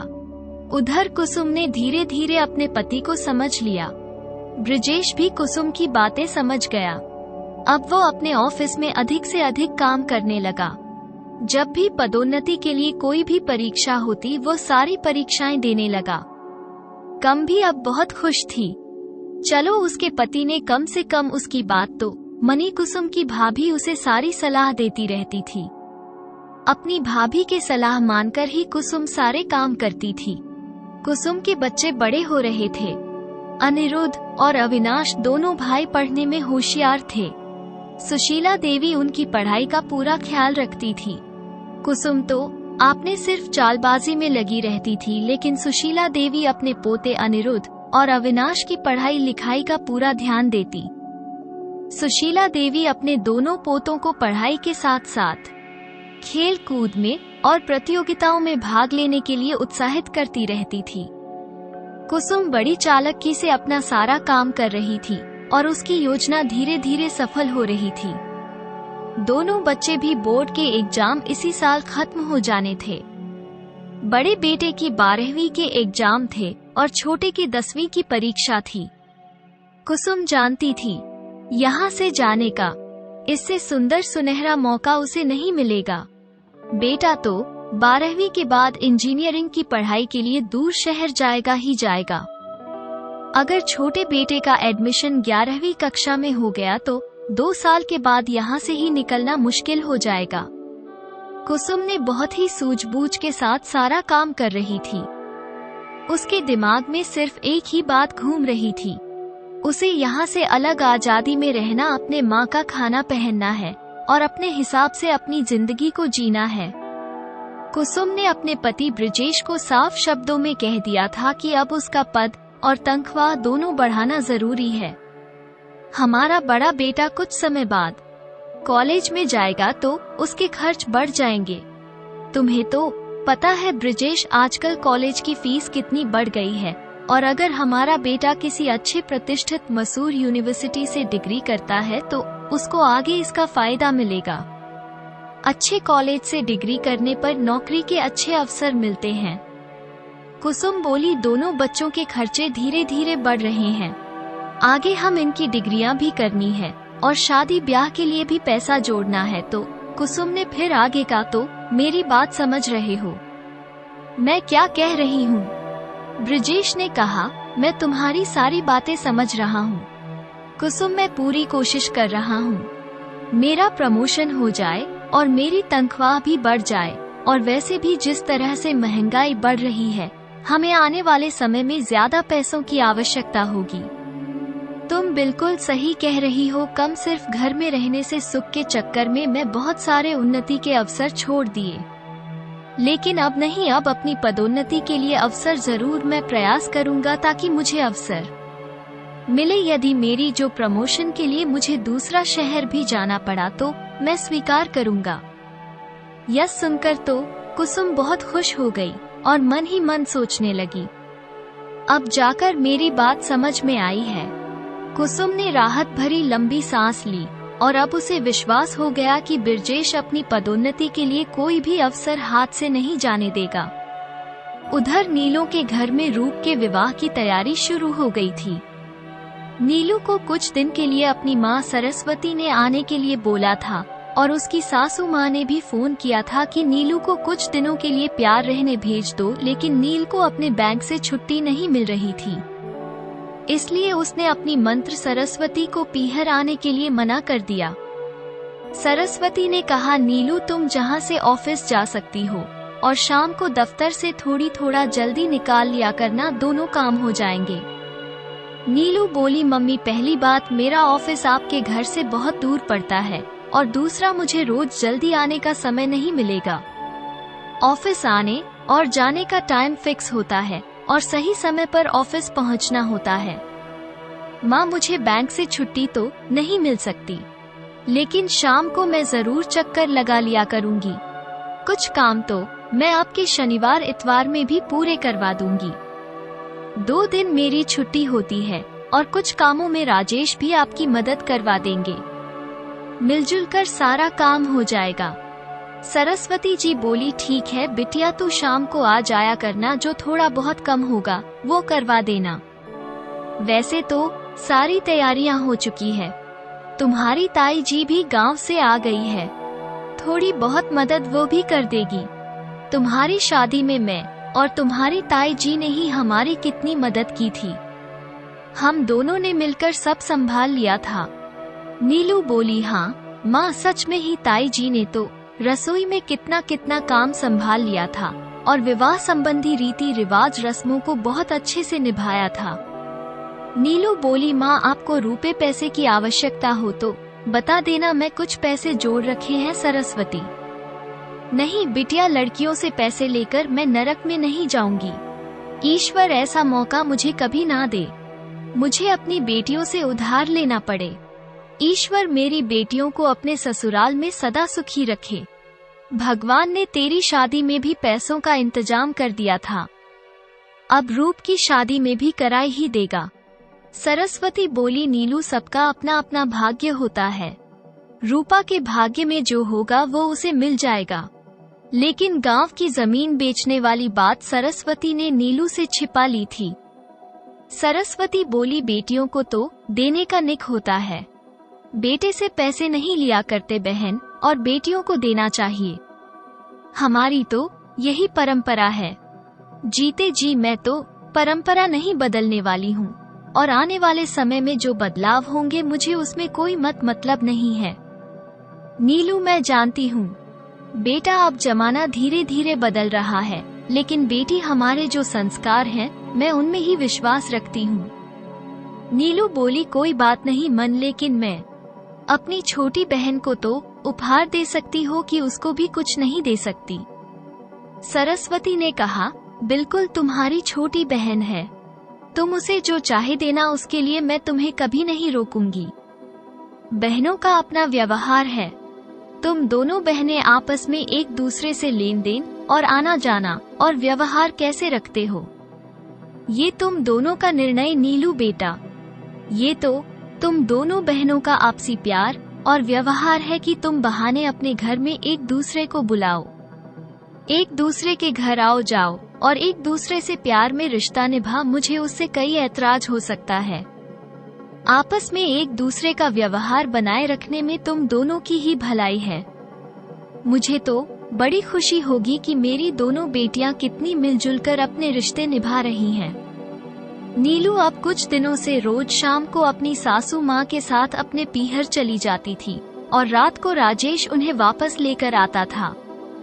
कुसुम को तो जैसे इसी मौके का इंतजार था। अब वो घर में अपने कमरे में अकेली बैठी घंटे अपनी भाभी से बातें किया करती और भाभी की सिखाई विद्या को वो अपने लगी थी। कुसुम के दोनों बेटे सुशीला देवी की परवरिश की वजह से अपनी पढ़ाई पर पूरा ध्यान लगाते थे। माँ की फिजूल की बातें उनके लिए उसकी बच्चों के पास वक्त नहीं था कि वो अपनी माँ की फिजूल की बातों पर ध्यान दें। उनकी दादी ने उन्हें बहुत अच्छे से समझा दिया था पढ़ाई लिखाई जीवन में क्या महत्व होता है और एक अच्छे पद को प्राप्त करना कितना महत्वपूर्ण है। उधर नीलू के घर में ताऊ जी इन्हें पैसों का इंतजाम के लिए मना कर दिया था। श्याम बाबू ने अपनी पुश्तैनी जमीन बेचने के लिए मना कर दिया। सरस्वती और श्याम बाबू अब सो रही थी। पैसा का इंतजाम कहाँ से होगा, लेकिन तभी बड़े भाई जनार्दन ने श्याम बाबू को एक सलाह दी कि अपनी जमीन मेरे दोस्त के पास कुछ समय के लिए गिरवी रख दे और जब पैसे हो तब छुड़ा ले, या गांव में नहीं रहता है तो किसी को पता भी नहीं चलेगा कि हमने उसके पास जमीन गिरवी रखी है। तुम्हें पैसे मिल जाएंगे और रुपए लौटाने का समय भी मिल जाएगा। जनार्दन जी आगे बोले, विवाह के बाद तो धीरे धीरे पैसे वापस कर देना और अपनी जमीन वापस ले लेना। बड़े भाई का सुझाव श्याम बाबू को सही लगा और उन्होंने अपने बड़े भाई से कहा, भाई साहब आप आगे बात चलाइए। ये सूझ मुझे आपका अच्छा लगा और ऐसा करने से मेरी इज्जत भी बनी रहेगी और मेरा काम भी चल जाएगा। बाकी मैं धीरे धीरे पैसे वापस करके अपनी जमीन वापस ले लूंगा। अगले दिन तूजी वापस गांव चले गए और पैसे का इंतजाम करके वापस आ गए। सरस्वती देवी भगवान को धन्यवाद दे रही थी कि हे ईश्वर, तूने समय पर उनकी मदद कर दी। जमीन भी नहीं गई और बेटी के विवाह के लिए पैसों का इंतजाम भी हो गया। श्याम बाबू के बड़े भाई पर बड़ा विश्वास था। उन पर वो बड़ा सा करते थे कि सारा काम जो उन्होंने उन्हीं को सौंप दिया। जमीन के कागज भी उन्हीं को दे दिए और लेन देन के व्यवहार पर ताऊ जी के हस्ताक्षर भी करवा दिए। दोनों भाइयों का एक दूसरे पैर टूट विश्वास था, इसलिए शक्ति तो कोई गुंजाइश ही नहीं थी। सुशीला देवी ने आज शाम को जाने से मना कर दिया। बोली कि आज नीलू तुम और राजेश चली जाओ। सुनो, आज शुक्रवार है, कल शनिवार है, बैंक बंद रहेगा और इतवार की छुट्टी है। तुम दोनों 3 दिन वहीं रुक जाना, मेरी समझनन जी को अच्छा लगेगा। आखिर नीलू तुम्हारी छोटी बहन का विवाह है। बड़ी बहन का फर्ज तुम्हें निभाना चाहिए और तुम उसकी मदद कर सकती हो। विवाह के कार्यों में वो जरूर करना। शादी में तुम्हें परिवार सहित पहुंच जाऊंगी। नीलू को अपनी सासू माँ की यही बात बहुत अच्छी लगती थी कि वो दूसरे की परेशानी भी समझती थी और सही समय पर सही निर्णय लेना उनको बहुत ही अच्छे से आता था। श्याम बाबू ने सुशीला देवी को फोन करके बताया कि समधन जी आपके पूरे परिवार के साथ ही शामिल होना है। आप पूरे परिवार को लेकर विवाह में शामिल होइएगा। सुशीला देवी बोली, समधी जी यह कोई कहने की बात है, आपका स्नेह पूर्ण निमंत्रण मिला। अब बिल्कुल चिंता मत कीजिए, आपके समधी जी और मैं पूरे परिवार के साथ आएंगे। श्याम बाबू बोल, समधन जी फिर तो विवाह की रौनक ही बढ़ जाएगी। सुशीला देवी बहुत ही अच्छे स्वभाव की महिला थी।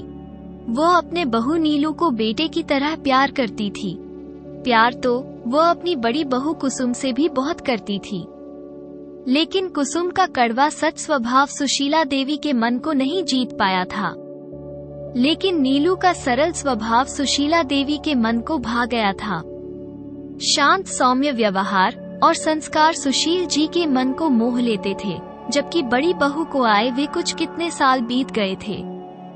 बच्चे भी हो गए थे, लेकिन उसका कड़वा स्वभाव में कोई परिवर्तन नहीं आया। सुशील जी को पता था कि नीलू कोई छोटी बहन का विवाह, इसलिए उन्होंने नीलू को कई दिन पहले उसके पीर भेज दिया था। नीलू बड़ी खुश थी। उसकी सासू माँ ने 3 दिन के लिए उसे अपने पीर में रहने को भेज दिया। सासू माँ की समझदारी से नीलू को अपनी बहन की शादी में सहयोग करने का समय मिल गया, नहीं तो नीलू ऑफिस और घर के चक्कर में फंसी रह जाती और अपनी छोटी बहन की शादी में इतना समय नहीं दे पाती। नीलू अपने पीहर जाकर रूप की शादी के काम में इतनी व्यस्त हो गई कि फिर से उसे अपने भाइयों से उसे दिन के बारे में कोई बात नहीं कर पाई और वो दोनों फिर बच गए। इस बात से हरिमनी मन बहुत खुश था कि दीदी उसे दिन की सारी बातें भूल गई। किशन में तो थोड़ा सुधार होना शुरू हो गया था, लेकिन हरि में रत्ती भर भी फर्क नहीं आया था। घर में विवाह कार्यक्रम हो गए। पैसों का इंतजाम हो जाने से श्याम बाबू और सरस्वती ने शगुन महसूस कर रहे थे। गांव की जमीन भी नहीं थी, सिर्फ कुछ समय के लिए गिरवी रख दी गई थी, इसलिए पैसों का इंतजाम हो गया था। श्याम बाबू ने गिरवी जमीन को छुड़ाना आसान होगा, लेकिन अगर बेच देते तो दोबारा जमीन खरीदना बहुत मुश्किल हो जाता। ना जमीनों के रेट ना आकाश को छू रहे हैं। दोनों पति पत्नी यही सोचकर खुश हो रहे थे कि उनके बड़े भाई जनार्दन ने उनकी समय पर मदद करके बड़े भाई का फर्ज निभाया, जबकि असलियत तो कुछ और थी। इस असलियत से श्याम बाबू और सरस्वती दोनों अभिनगर थे। रूप के विवाह की तैयारी ताऊ जी ने खुद की थी। हलवाई से सारा काम अपनी निगरानी में करवा रही थी। कई तरह की मिठाई बनवा रहे थे और उन्हें भंडार घर में रखवा भी रहे थे। अतिथियों को दिए जाने वाले डिब्बे भी बांधकर रखने जा रहे थे। सारे काम बड़े भाई जनार्दन ने अपने हाथों में संभाल रखा था। श्याम बाबू तो सिर्फ बारातियों के स्वागत की तैयारी कर रही थी। रूप वैसे तो रूप बांधती, लेकिन दोनों बहनें नीलू के आगे काम ही थी। नीलू की सुंदरता के आगे दोनों बहनों की सुंदरता कम नजर आती थी। नीलू आज बहुत अच्छी तरह तैयार हुई थी। आखिर उसकी छोटी बहन की शादी थी और तैयार होना बनता था, और नीलू बहुत सुंदर लग रही थी। लाल बनारसी साड़ी, कानों में सुंदर झुमकी और गले में बहुत ही सुंदर सोने का हार पहना हुआ था। चूड़ियां से दोनों हाथ भरे हुए थे। उंगलियों में सुंदर अंगूठियां और माथे पर टिका उसकी सुंदरता को जो बढ़ा रहा था। राजेश ने उसे बहुत दिनों बाद ऐसे सुंदर सजे हुए देखा था। वो उसे शरारत भरी निगाहों से देख रहा था। दोनों ही इशारों में एक दूसरे की आंखों ही आंखों में बातें कर रहे थे। तभी देवी ने आकर नीलू से कहा, देखो दीदी, आप तो रूप कितनी सुंदर लग रही है। देवी नीलू को देखकर बोली, और आप भी कितनी सुंदर लग रही हो दीदी। दुल्हन के लाल जोड़े में रूप की सुंदरता में भी 4 चांद लगा दिए थे। खूबसूरत गहने कपड़े पहनकर रूप बहुत सुंदर लग रही थी। विवाह के समय लड़कियों पर वैसे ही रंगर जो रूप का रंग छा जाता है। ईश्वर की कृपा होती है। साधारण लड़की विवाह के मंडप में दुल्हन का लिबास पहनने के बाद बहुत खूबसूरत लगती है। रूप भी आज बहुत खूबसूरत लग रही थी। मेहरून साड़ी और उसे पर एक बड़ी ओढ़नी ओढ़ रखी थी। हाथों में बहुत ही खूबसूरत चूड़ियां, माथे पर टिका, गले में बहुत ही सुंदर सी छोटी बड़े हार पहन रखे थे। आज रूप के रंग रूप में निखार नजर आ रहा था। रूप बेहद खूबसूरत लग रही थी। रूप जब तैयार होकर कमरे से बाहर आई तो सरस्वती अपनी बेटी को दुल्हन के रूप में देखकर सरस्वती की आंखें भर आई। रूप ने जब अपनी माँ की आंखों में आंसू देखे तो उसकी भी आंखें नम हो गई। ये देखकर नीलू ने थोड़ा सा माहौल को खुशनुमा बनाने के लिए नीलू ने हंसते हुए कहा, रूप माँ को देखकर दुखी मत हो, यह इसकी खुशी के आंसू है। मेरे विवाह के समय भी बारे थे। ये सुनकर तीनों बहनें हंसने लगी। भावुक माहौल को नीला ने अपनी बातों से सहज बना दिया था। तभी सरस्वती ने कहा, आज तो मेरी बेटी किसी अप्सरा से काम नहीं लग रही। मेरी बेटी को किसी की नजर ना लगी और अपनी आंख से काजल की उंगली में लेकर उन्होंने जो कानों के पीछे रूप के लगा दिया और उसका माथा चमकता उसे आशीर्वाद देने लगी। सरस्वती बोली, बस अब देवी के लिए भी कोई अच्छा सा रिश्ता मिल जाए तो हम अपनी जिम्मेदारियां से मुक्त हो जाएंगे।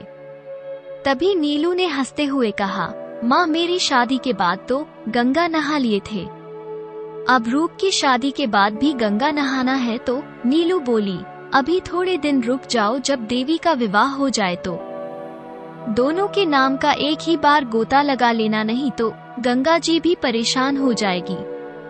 आपको हर बार गंगा नहलाते नहलाते। ये सुनकर सभी लोग हंसने लगे।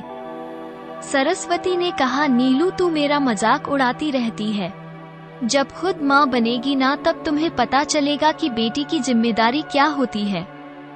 नीलू ने कहा, अरे मन नाराज मत हो, मैं तो मजाक कर रही थी, आप तो बुरा मान गई। यह क्या कर। नीलू ने मम्मी को अपने गले लगा लिया। सभी अपने रिश्तेदार और आस पड़ोस के लोग और सरस्वती की सखी सहेलियां सभी विवाह में शामिल हुई थी। तभी वो जोर से गली के बाहर बंद बजे की आवाज सुनाई देने लगी। सरस्वती ने रूप से कहा, तुम्हें बाहर नहीं झांकना है, तुम बाहर नहीं देखोगे, चुपचाप यहीं बैठी रहो। लेकिन जैसे मन बाहर गई, नीलू और देवी ने अपनी बहन रूपा को बाहर का नजारा देखने के लिए हाथ पकड़कर खिड़की तक ले आई और तीनों बहनें बारात के आगमन को देख रही थी। तभी देवी की सहेली आई और बोली, देवी तुम्हें जीवन कतई नहीं करनी है, क्या ऊपर से नजर ही देखती रहेगी। जल्दी चल, बारात गली के मोड़ तक पहुंच चुकी है, तुम कुछ देर बाद घर के दरवाजे तक ही पहुंच पाए जाएगी। देवी की सहेली ने देवी का हाथ पकड़ा और उसे अपने साथ ले गई। नीला की सासू माँ अपनी, जो उसकी जेठानी कुसुम और दोनों बच्चों अनिरुद्ध और अविनाश के साथ आई थी। विरजेश और राजेश शादी में शामिल होने के लिए नीलू के घर पहले ही पहुंच चुके थे। सुशील जी ने अपनी समाधि की तारीफ करते हुए कहा, संधि जी आपने तो हर चीज की बहुत अच्छी व्यवस्था की है, विवाह का इंतजाम बहुत बढ़िया किया हुआ है और सजावट के साथ साथ खाने पीने की भी अच्छी व्यवस्था की है। तभी कुसुम बोली, नीला की शादी में मैं इतनी तैयारी नहीं कर पाई थी जितनी रूप की शादी में की गई है। श्याम बाबू ये सुनकर थोड़े से चुप हो गए। फिर बोले, कुसुम बिटिया उसे वक्त शादी बहुत जल्दी में हुई थी, घर में पहली शादी थी, इसलिए पहली बार अक्सर माता पिता से कुछ जो गलतियां हुई जाती हैं, लेकिन धीरे धीरे गलतियों से सबक लेकर सब कुछ सीखने चली जाते हैं। श्याम बाबू बोल, कुसुम बिटिया तैयारी तो हमने उसे वक्त भी बहुत अच्छी की थी, कोई कमी पेशी रह गई हो तो बेटा मैं आपसे हाथ जोड़कर माफी मांगता हूँ। और वैसे भी कुसुम बिटिया लड़कियाँ तो अपने भाग्य खुद लेकर आती हैं, जिसके भाग्य में जितना मिलना लिखा है उसे उतना ही मिलता है। जो नीलू के भाग्य में था वो उसे मिलकर गया और जो रूप के भाग्य में वो उसे मिल रहा है। इतना तो अपनी बेटी को अपनी सामर्थ्य के अनुसार माता पिता सब करते ही हैं।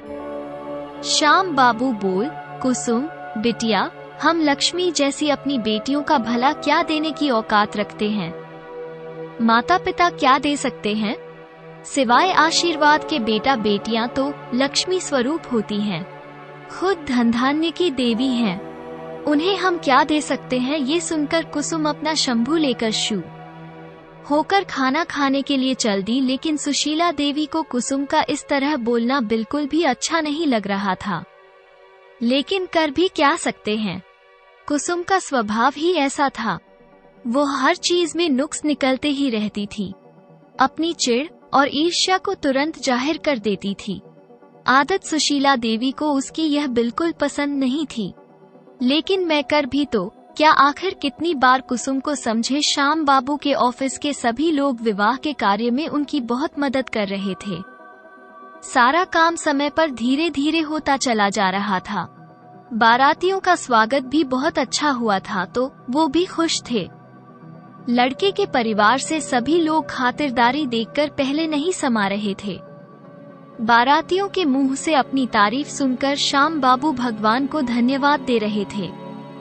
ईश्वर सब कार्य सही से पूरा कर रहा था। आपका बहुत बहुत धन्यवाद। पंडित जी ने फेरों के लिए दुल्हन को लाने के लिए बोला। दुल्हन को नीला और राजेश लेकर आए और मंडप में बैठकर वे दोनों वहीं बैठ गई। दोनों छोटे भाइयों ने फेरों के समय अपनी जिम्मेदारी बड़ी सावधानी से पूरी कर दी। फेरों के साथ साथ ही श्याम बाबू ने रूप का सामान गाड़ी में रखवान शुरू कर दिया। पंडित जी जोर जोर से आवाज देकर दूल्हे की बहन को बुला रहे थे कि दूल्हे की बहन को बुलाओ, जो कि गठबंधन के लिए बहन को बुलाया जाता है। रूपा के पति आकाश ने अपनी बड़ी बहन शिवानी को आवाज देकर बुलाया। शिवानी अपना लहंगा संभालती हुई जल्दी जल्दी अपने भाई के पास आकर बैठ गई और पंडित जी के कहे अनुसार उसने अपने भाई भाभी का गठजोड़ बांध दिया और फिर वहीं अपने भाई भाभी के पास बैठ गई। सरस्वती की विदाई का समय नजदीक देखकर आंखों में आंसू जो उसके आ रहे थे, उसे सब चुप कर रहे थे और समझ रहे थे कि बेटियां तो पराई होती है। एक न एक दिन तो बेटियों को अपने घर जाना ही पड़ता है। लेकिन सरस्वती जी की आंखों से आंसू बहते चले जा रहे थे। वो खुद भाग भाग कर सारा काम कर रही थी, लेकिन आंसू जो थमने का नाम नहीं ले रहे थे। सही में बेटियों को विदा करना बहुत मुश्किल काम होता है। उधर रूपम मंडप से उठकर घर आ गई थी। ताईजी ने कुछ अपने रीति रिवाज करवरकर उसे विदाई के लिए नीलू और देवी के साथ बाहर ले जाने को कह दिया था। सभी ने रूप सभी के गले लगकर रूप लिपट लिपट कर रो रही थी। माँ के गले लगी तो उसे हटाना मुश्किल हो गया था। श्याम बाबू अपनी बेटी को गले मिलकर बहुत रो रही थी, लेकिन एक पिता भी जी भरकर अपनी बेटी से गले लगकर रो नहीं सकता है, क्योंकि पिता को बेटी की विदाई के समय अपनी जिम्मेदारियां बड़ी सावधानी से पूरी करनी होती है। अगर कोई कमी पेशी रह जाती है तो लड़की को उम्र भर के लिए सुनना पड़ता है। इसलिए श्याम बाबू अपनी बेटी के गले मिलकर आशीर्वाद देकर बाहर चले गए और अपने कामों में लग गई। उसके बाद वो रूप को दिया गया सामान गाड़ी में रखवाने के लिए बाहर आ गई थी। दोनों भाई कर के आसपास जो हाथ बांधे खड़े हुए। दोनों भाइयों के गले मिलकर रूप फूट फूट कर रोई कर में बैठने से पहले उसने अपने दोनों भाइयों को नीला की तरह समझाया। खूब पढ़ाई लिखाई करना, मम्मी पापा का ध्यान रखना। दोनों भाइयों ने गले लगकर हाँ कर दी। नीलू रूप के गले रखकर बहुत रोई। सच में नीलू को अपनी बहन के जाने का दुख हो रहा था कि पता नहीं अब अपनी बहन से कब मिल पाएगी। नीलू ने अपनी बहन को आशीर्वाद देते हुए कर में बैठा दिया और दोनों भाइयों ने अपनी बहन को विदा कर दिया। सारा परिवार रूप के जाते हुए देखकर सभी की आंखें नम हो रही थी। रूप तो अपने पति आकाश के साथ कान में बैठकर विदा हो गई, लेकिन पीछे हजारों सवाल छोड़ गई जो अब नीलू को परेशान करने वाले थे, क्योंकि श्याम बाबू ने अपनी बेटी रूप को बहुत सारा सामान देकर विदा किया था। श्याम बाबू ने अपनी बेटी को जो सामान दिया था उसे गाड़ी में रखवाने लगे। श्याम बाबू ने अपनी बेटी को काफी सामान दहेज में दिया था। नीलू सामान देकर एक बार हैरान रह गई कि उसके विवाह के अवसर पर तो सभी काम कितनी जल्दीबाजी में हुए थे। उसे तो किसी काम की तैयारी का समय ही नहीं मिला था और सामान के नाम पर भी कुछ नहीं दिया गया था। नीलू सो रही थी। रूप के ससुराल वालों ने दहेज लेने के लिए मना किया है, लेकिन फिर भी पापा ने उसको घर गृहस्थी की शुरुआत का कितना सामान दिया है। कितने सुंदर कपड़े, घड़ियां, साड़ियां उपहार में दी है और सभी ने रूप को इतने सारे गिफ्ट भी दिए हैं। लेकिन नीलू ये सोचकर संतोष कर लिया कि पापा सही कहते हैं, जिसकी किस्मत में जितना होता है उसे मिलता ही है। मैं खुशनसीब हूँ जो मुझे इतनी अच्छी सास ससुर और परिवार मिला, लेकिन कुछ भी वो भेदभाव तो मेरे साथ हुआ है। आखिर मैं भी तो इस घर की बेटी थी और बड़ी बेटी को कुछ न देकर विदा कर देना कहाँ तक उचित है।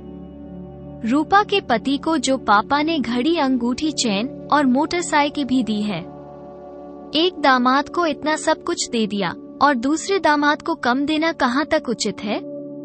राजेश ने नीलू को आवाज लगाई, नीलू तुम्हें माँ बुला रही है। सुशीला देवी ने नीलू को कहा, तुम यहाँ आ जाओ और तुम जो दोनों 1-2 दिन और रुक जाओ, क्योंकि बेटियों के जाने से घर खाली हो जाता है। तुम अगर 2 दिन रुकोगी तो तुम्हारी मम्मी को अच्छा लगेगा, और बाकी हम सब लोग वापस घर जा रहे हैं।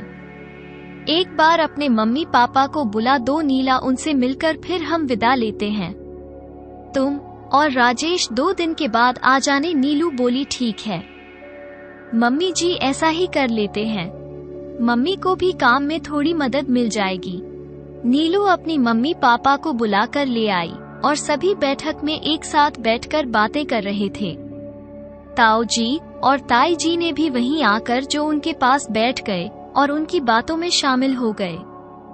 सुशीला देवी ने कहा, भाई साहब, आपने रूप की शादी सच में बहुत शानदार तरीके से की है। सरस्वती देवी बोली, समधन जी, यह तो सब भगवान की कृपा है। उनकी कृपा से ही सारा काम ठीक से संपन्न हो गया और आप लोगों के आने का बहुत बहुत धन्यवाद। आपने हमारी बेटी के विवाह में आकर हमारा सम्मान बढ़ा दिया है। श्याम बाबू और सरस्वती जी अपनी समाधान को जो उन्होंने बहुत सारे उपहार देकर विदा किया। कुसुम बिटिया और उनके बच्चों के लिए भी उन्होंने सुंदर कपड़े और उपहार दिए।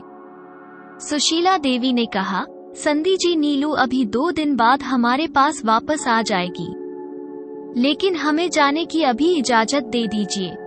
आप दोनों को बहुत बहुत बधाइयाँ। बेटी का विवाह कुशलता पूर्वक संपन्न हो गया। कुछ देर बाद राजेश का भाई गाड़ी लेकर आ गया और परिवार को बैठक वापस चल दिया। नील और राजेश वहीं रुक गए। राजेश ने रूप की शादी में बहुत काम संभाला था। सच में श्याम बाबू बार बार तारीफ कर रहे थे और यही कह रहे थे, राजेश तो मेरा दामाद नहीं, बड़ा बेटा है। राजेश बेटा ने सही समय पर आकर मेरी हर काम में बहुत मदद की है। राजेश बोला, आप भी तो मेरे पिता समान हैं और अपने घर के काम करने में किस बात की झिझक और शर्म, ये भी तो मेरा ही घर है। मेरे यहाँ पर भी कुछ फर्ज बनते हैं, मैं तो बस वही पूरे किए हैं। ये सुनकर ताऊ जी ने राजेश को गले लगा लिया और कहा, बेटा सच में हम बहुत भाग्यवान हैं जो तेरे जैसा दामाद मिला। अगले दिन तू जी और ताई जी भी वापस गांव जाने की तैयारी करने लगे। श्याम बाबू ने उन्हें बहुत रोका, भाई साहब कुछ दिन रुक कर चले जाना। लेकिन तू जी ने कहा, खेतों में बहुत कम है, अगर मैं नहीं गया तो सारी खेती खराब हो जाएगी। पिछले 15 दिन से हम तुम्हारे पास ही रुके हुए हैं। सुबह तो भला हो गांव के सभी लोग एक दूसरे की मदद करते हैं, लेकिन हमारे खेतों की और हमारे पशुओं की देखभाल हमारे पड़ोसी कर रहे हैं।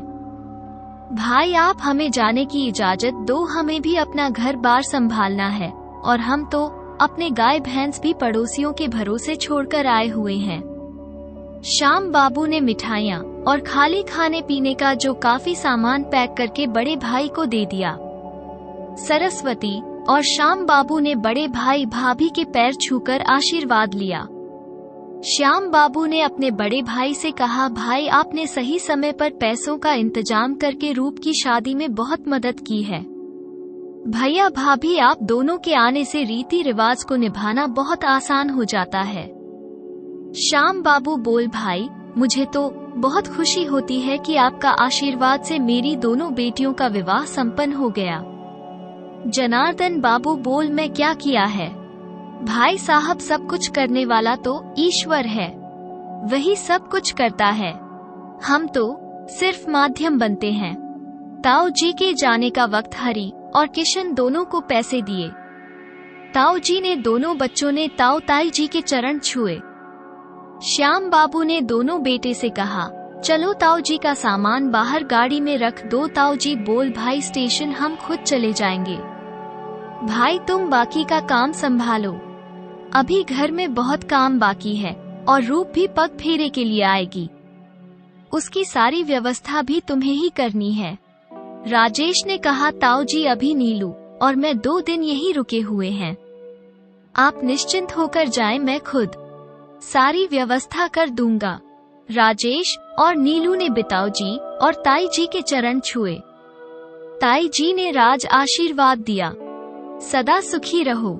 नीलू को उदास देखकर राजेश ने उसके पास आकर पूछा, क्या बात है, रूप की याद आ रही है क्या? नीलू ने खुद को संभालते हुए कहा, हाँ रूपा, मुझे रूप की याद आ रही है। मेरी छोटी बहन की विदाई हो गई और पता नहीं अब कब उससे मिलना होगा। राजेश बोल, बस इतनी सी बात मैडम, जब कहोगे तब तुम्हें उनके बहन तुम्हारी बहन से उनके घर मिल लेंगे। और हाँ, पग फेरे की रस्म के बाद तुम अपनी बहन को अपने घर खाने पर बुला सकती हो। अगर हम लोग अपने उसके साथ हेल्दी और अच्छा रिलेशन रखेंगे तो उसका हमारे यहाँ आना जाना बना रहेगा और रिश्तेदारी भी बढ़ती जाएगी। नील, तुम दुखी मत हो, तुम जब कहोगी मैं तुम्हें तुम्हारी बहन के घर मिलवाने ले चलूंगा। नीलू ने आज राजेश से भी अपने मन की बात छुपा ली थी, क्योंकि उसे इस बारे में बात करना अच्छा नहीं लग रहा था।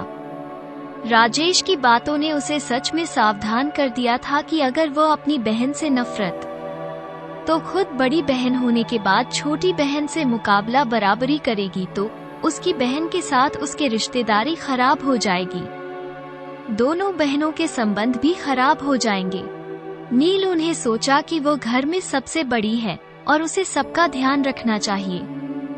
अगर खुद ऐसे अपनी बहन से ईर्ष्या करेगी तो धीरे धीरे मतभेद बढ़ जाएंगे और यही मतभेद दोनों के बीच दरार पैदा कर देंगे।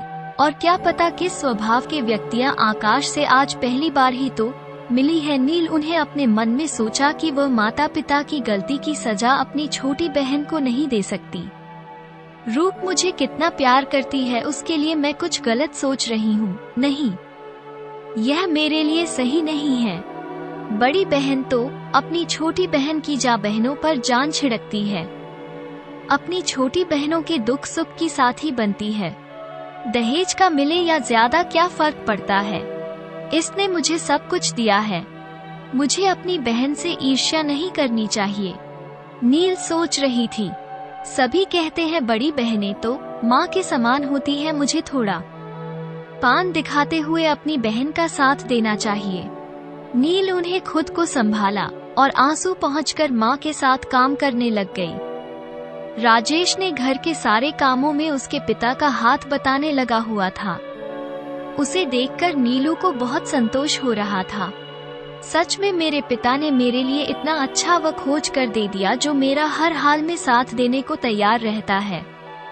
इससे ज्यादा बहुमूल्य उपहार मेरे माता पिता मुझे और क्या दे सकते थे। सभी बातें सोचते ही सोचते नीलू के माँ का मैल धुल गया। फिर से घर की बड़ी बेटी बनकर जिम्मेदारी से अपना काम करने लगी। राजेश ने अपने ससुर जी के साथ सारे खर्चे का हिसाब किताब मिलवा दिया था, क्योंकि श्याम बाबू ने हिसाब किताब अपने दामाद को सौंप दिया था, क्योंकि श्याम बाबू को पता था विवाह संपन्न होता ही उनके बड़े भाई जान को कहेंगे, क्यों गांव में गेहूं की कटाई जो होनी है और वहां जाना भी जरूरी है। वो तो शुक्र था कि गांव में लोग अभी भी एक दूसरे की बहुत मदद करते हैं। तभी उनकी गाय भैंसों की देखभाल की जिम्मेदारी कितने दिनों तक उनके पड़ोसी निभा रहे हैं। शहरों में तो लोग अब धीरे धीरे बदलने लगे हैं। लोग एक दूसरे का साथ देते समय बदले में क्या मिलेगा ये सोचने लगे हैं। नीला ने माँ के साथ सारे कपड़े धुलवाने में मदद की, सारे घर को फिर से व्यवस्थित किया ताकि जब रूप की ससुराल वाले आए तो उन्हें घर एकदम साफ सुथरा मिले। घर को फिर से पहले की तरह सजा दिया। देवी भी बहुत थक चुकी थी, पीछे वाले कमरे में जाकर बेसिड होकर सो गई। नीलू भी काम संभालते संभालते थक गई थी। तभी राजेश ने नीलू को चाय का कप दिया। नीलू ने राजेश के हाथों से चाय का कप ले लिया और चाय पीने लगी।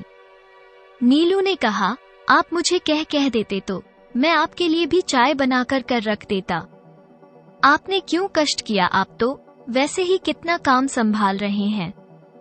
राजेश ने कहा, मैंने चाय नहीं बनाई, चाय तो माँ ने बनाई है, मैं तो बस तुम्हारे लिए लेकर आ गया। तुम भी तो सुबह से काम में लगी हुई हो। राजेश और नीलू को चाय पीते देखकर सरस्वती देवी वापस रसोई में ही आ गई। वो उन दोनों की बातचीत का हिस्सा नहीं बनना चाहती थी। उसे लग रहा था कितने दिनों बाद दोनों पति पत्नी बात कर रहे हैं तो मेरा बीच में बैठना अच्छा नहीं है। वैसे भी तो राजेश ने घर के कामों में बहुत मदद की है।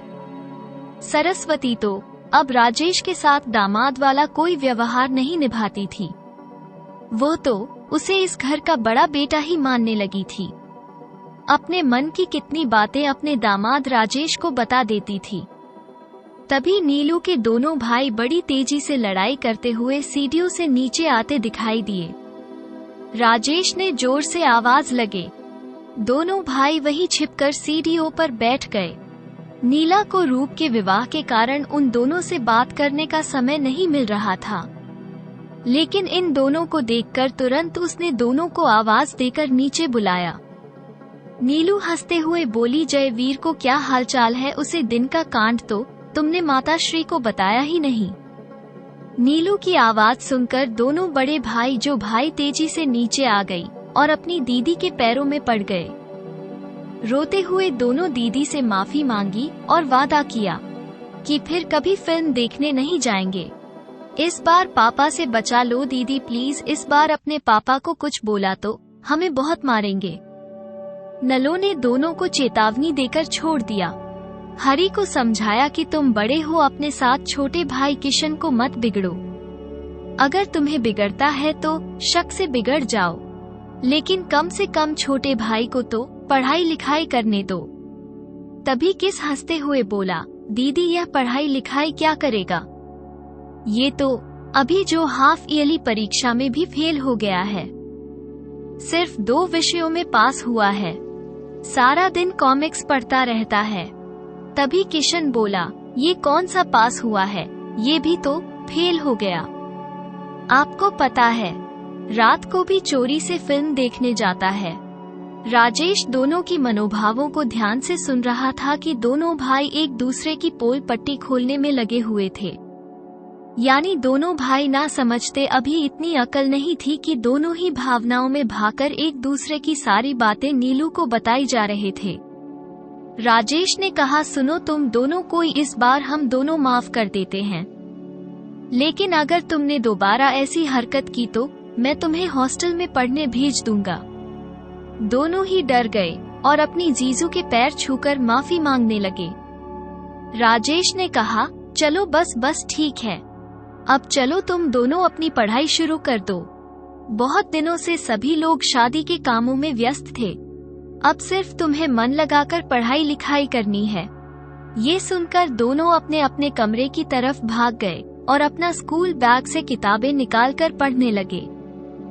देवी अपने कमरे से बाहर आई तो देखा तो आंखें मसलने लगी और हैरान परेशान होकर दोनों भाइयों को देखने लगी और बोली, क्या बात है, आज सूरज पश्चिम से कैसे निकल गया? क्योंकि आज तक तो दोनों को घर में बैठकर किसी ने पढ़ते हुए नहीं देखा था। देवी तो उनकी रगत से वाकिफ थी, वो कितने झूठे और मक्कार बच्चे हैं। झूठ तो उनके खून में बसा हुआ है, लेकिन फिर भी ऐसे निकम्मे बच्चों को पढ़ने के लिए बैठने की हिम्मत जो किसने की, जो उन्हें पढ़ने बैठा दिया। हरी और किशन कुछ नहीं बोले, चुपचाप बैठे पढ़ते रहे। देवी अपनी दीदी नीलू के पास आई और बोली, दीदी आपने कुछ कहा है इन दोनों को आज, जो दोनों पढ़ने बैठ गए हैं और सीकर पढ़ाई कर रहे हैं, वरना आपके किताबों में तो कॉमिक्स लेकर बैठ जाते हैं और माँ को पता भी नहीं चलता, और जब मैं बताती हूँ तो मम्मी मुझे ही डांट देती है। इन दोनों के पीछे पड़ने के लिए तेरे पापा और नीलू काम है क्या, जो तू भी इनके पीछे पड़ने लग गई? और बताऊं दीदी आगे से मम्मी क्या बोलते हैं कि देवी चुप हो गई, जाकर तुम्हारे ससुराल में सुख दुख के साथ निभाना निभाएं। तुम्हारे ही निकम्मे भाई काम आएंगे, तुम उनके पीछे पड़ी रहती हो। कल को जब तुम ससुराल में कोई भी काम करोगे तो तुम्हारे भाई सबसे पहले खड़े होंगे।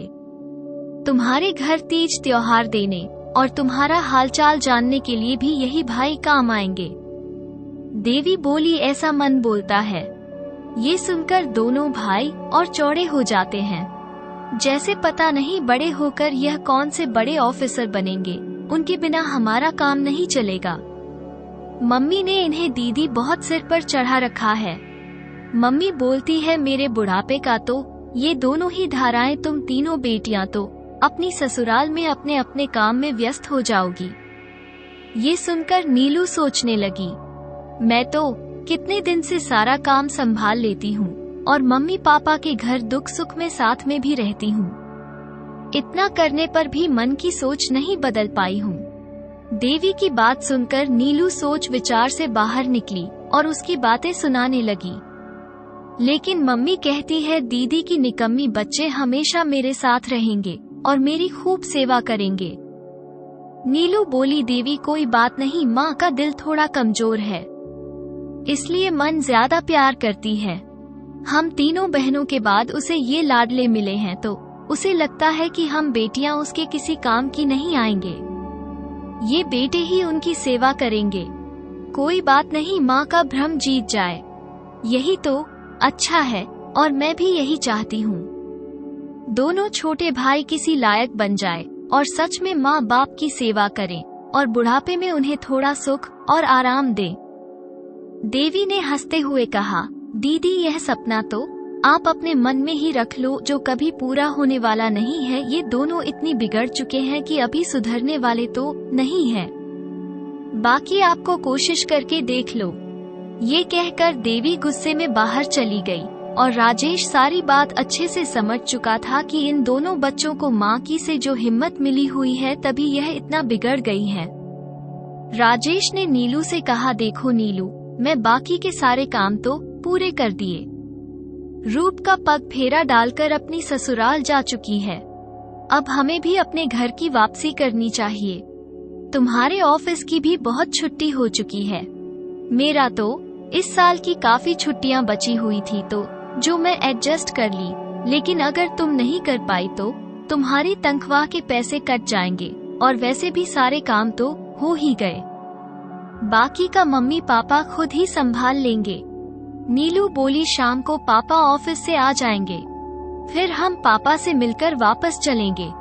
शाम को जब श्याम बाबू ऑफिस से आए तो बेटी का सामान तैयार देखकर बोल, बेटा तुम्हारे आने के सारे काम बहुत आसानी से पूरे हो गए, तुम दोनों का बहुत बहुत धन्यवाद करता हूँ मैं, और तुम्हारा सहयोग मुझे हमेशा याद। राजेश बेटा तुमने तो सच में एक बेटे का फर्ज निभा दिया। श्याम बाबू बोल, मुझे पापा ही नहीं रहते हो, दिल से पापा मानते भी हो। बेटा एक बेटे की तरह तुमने विवाह के सारे कार्यों में सहयोग दिया, धन्य है तुम्हारे माता पिता बेटा जो इतनी अच्छी संतान को जन्म दिया और इतने अच्छे संस्कार तुम्हें दिए। तुमने मुझे दामाद वाला नखरा कभी नहीं दिखाई। राजेश बोल, पापा जी मेरे घर में नीलू की सारे काम में सहयोग देती है तो तुम मेरा भी तो मेरा फर्ज बनता है कि मैं भी इस परिवार में कुछ सहयोग दे सकूं। नीलू भी तो मेरे परिवार को अपना मानती है। सरस्वती देवी ने अपनी बेटी को बहुत सारे उपहार देकर विदा किया। दोनों भाइयों ने पैर छूकर दीदी और जीजाजी को प्रणाम किया। राजेश ने हंसते हुए कहा, जय वीर की जोड़ी ध्यान से सुन लो, अब तुम्हारी कोई शिकायत आई तो मैं तुम्हें माफ नहीं करूंगा। दोनों अपना पढ़ाई पर ध्यान लगाओ और अच्छे नंबर लेकर पास हो जाओ, जिंदगी में बहुत कामयाबी हासिल करो। जब जाते समय राजेश के द्वारा दोनों बच्चों को समझाते हुए देखकर श्याम बाबू बोल, राजेश बेटा मैं तो इन्हें समझा कर थक गया हूँ, तुम ही ने अब इनको समझाओ ताकि इनका ध्यान पढ़ाई में लगे। नीलू माँ के गले मिलकर बाहर आ गई। सरस्वती देवी की आंखों में नीलू को विदा करते हुए आंसू आ गए थे। नीलू ने मम्मी के आंसू पहुँचने हुए बोली, मम्मी मैं तो इसी शहर में रहती हूँ, जब कहोगे तब आपके पास आ जाऊंगी। मेरे लिए अपना दो माँ, जो दुखी मत करो। हाँ, रूपा के यहाँ फोन करके उसका हालचाल पूछता रहना। सरस्वती बोली, तुमने बड़ी बहन होने का सहारा फर्ज निभाया, मैं तुम्हारी सोच और समझदारी से बहुत खुश हूँ। नीलू बिटिया अपने छोटे भाई बहनों पर हमेशा स्नेह बनाए रखना। नीलू ने कहा, आप चिंता मत करो, जैसे हम दोनों की विवाह हो गए हैं, देवी का विवाह भी ऐसी ही हो जाएगा। बस आप इन दोनों छोटे भाइयों को डांट कर रखो, आपके लाड प्यार से पूरी तरह बिगड़ गए हैं। ये सुनकर दोनों भाई सर नीचा करके खड़े रहे। नीलू दोनों के सिर पर हाथ फेरकर और गले मिलकर राजेश के साथ अपने घर वापसी के लिए चल पड़ी। सरस्वती जी जैसे ही अंदर आए घर बिल्कुल सुनसान लग रहा था। दोनों बेटियों के विदा होने के बाद घर में एक अजीब सा सन्नाटा हो गया था। सही में बेटियों की चैक से घर में बहुत सुंदर वातावरण लगता है। ये भी सच्चाई, एक न एक दिन बेटियों को अपने घर जाना ही होता है। नील और राजेश शाम के समय अपने घर पहुंच गए। गेट खोलकर दोनों अंदर गए। आंगन में माँ की आरती गाने की आवाज आ रही थी और दोनों नीलू ने बोला कि माँ पूजा कर रही है। तभी आवाज सुनकर कुसुम ने दरवाजा खोल दिया और दोनों को अंदर आने के लिए कहकर जो रसोई में काम करने चली गई। क्या ही दिनों से नीलू के हिस्से का काम भी कुसुम कर रही थी, इसलिए कुसुम का मुंह फैला हुआ था। नीलू ने तुरंत हाथ मुंह धोकर मंदिर में जाकर भगवान को प्रणाम किया और माँ की पूजा समाप्त होने पर माँ के चरण छुए। सुशीला देवी दोनों को देखकर बहुत खुश हुई और दोनों को आशीर्वाद देकर दिया कि दूध और नव पूतो फलो। ये सुनकर नेहा माँ के मन में जो चिंता होने लगी कि सच में मन को अभी भी हमसे गुस्सा है। ईश्वर की मर्जी के आगे नीलू और राजेश दोनों मजबूत थे। रात का खाना खाते समय सुशीला देवी ने नीलू के घर परिवार की कुशल मंगल पूछा और रूपा का हलचल भी पूछा। रूप अपने परिवार में बहुत खुश है। नीलू ने कहा, मम्मी जी सच में रूप को बहुत अच्छी ससुराल मिला है। सारा परिवार ही बहुत मिलनसार। उसकी विदेश वाली नंद तो शादी के तुरंत बाद ही वापस चली गई। अब तो घर में 4 लोग ही बड़े बच्चे हैं। उनकी सासू माँ, ससुर जी और रूप और उसका पति, बाकी सब रिश्तेदार भी जा चुके हैं। सुशीला देवी बोल, अच्छी बात है। लड़कियां जहाँ भी रहे खुशी रहनी चाहिए। कुसुम बोली, रूप तो बहुत भाग्यशाली है। बिना दान दहेज के इतना सुंदर घर परिवार और जीवन साथी मिल गया, और क्या चाहिए। सब किस्मत का खेल है।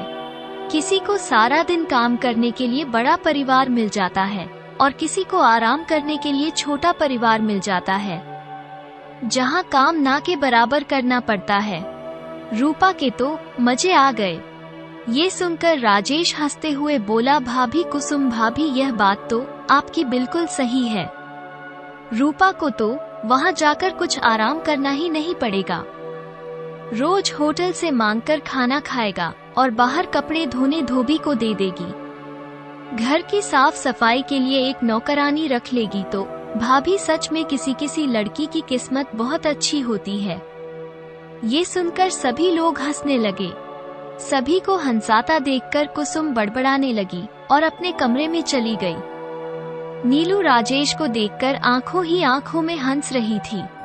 नीला और राजेश को हंसाता देखकर सुशीला देवी बोली, नीलू बहू, बस उनकी बातों को ऐसे ही जवाब देते रहो। घर का माहौल खुशनुमा बनाकर रखो, क्योंकि कुसुम को तो ताना मारने का कोई ना कोई मौका चाहिए, और नीलू तुम्हें तो वो किसी मौके पर भी छोड़ना नहीं चाहती। तुम्हारे लिए तो उसके पास हर वक्त मौके के लिए तन उपलब्ध होता है। नीलू ने कहा, कोई बात नहीं मम्मी जी, बड़ी भाभी हैं।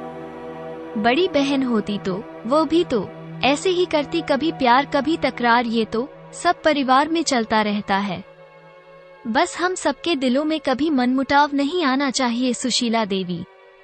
तभी तो तुम्हें समझती हो, कुसुम को नहीं। उसे समझाना तो पत्थर पर सिर फोड़ने की तरह है कि खुद ही चोट खाओगी। पत्थर का कुछ नहीं जाएगा। ये सुनकर राजेश बोल, माँ देख लो, अभी जाकर बताता हूँ। कम भाभी को आप दोनों बैठकर उनको पत्थर का रही हो। ये सुनकर नील और सुशीला देवी जोर जोर से हंसने लगी। नीलू ने माँ से पूछा, माँ जो उपहार पीहर से मिले क्या मैं कल आपको दिखा दूँ? सुशीला देवी बोली, नहीं नहीं, उपहार दिखाने की कोई आवश्यकता नहीं है। जो मिला है उसे अपने पास रखो और इस्तेमाल करो। अगर कुसुम और उसके बच्चों को कुसुमन दिया हो तो वो उसे दे देना। सुशील जी बोली, नीलू तुम बहुत दिनों से ऑफिस नहीं गई हो, पहले वहाँ का काम संभाल लो। नीलू ने कहा, मम्मी जी आप सच कह रही हैं। ऑफिस में तो बहुत काम पेंडिंग पड़ा है। मुझे तो जाते ही काम में लगना पड़ेगा, तब कहीं जाकर मेरा सारा काम पूरा होगा। प्रमोशन मिलने के बाद मेरा काम बहुत बढ़ गया है। रूप भी अपने नए घर में बहुत खुश थी। उसकी सासू माँ भी सीधे और साधारण स्वभाव की महिला थी। घर परिवार उन्होंने अकेले ही संभाल रखा था। घर के सारे काम अधिकतर वह खुद ही निपटा लेती थी। सुबह शाम मंदिर जाना उसके दिनचर्या का हिस्सा था।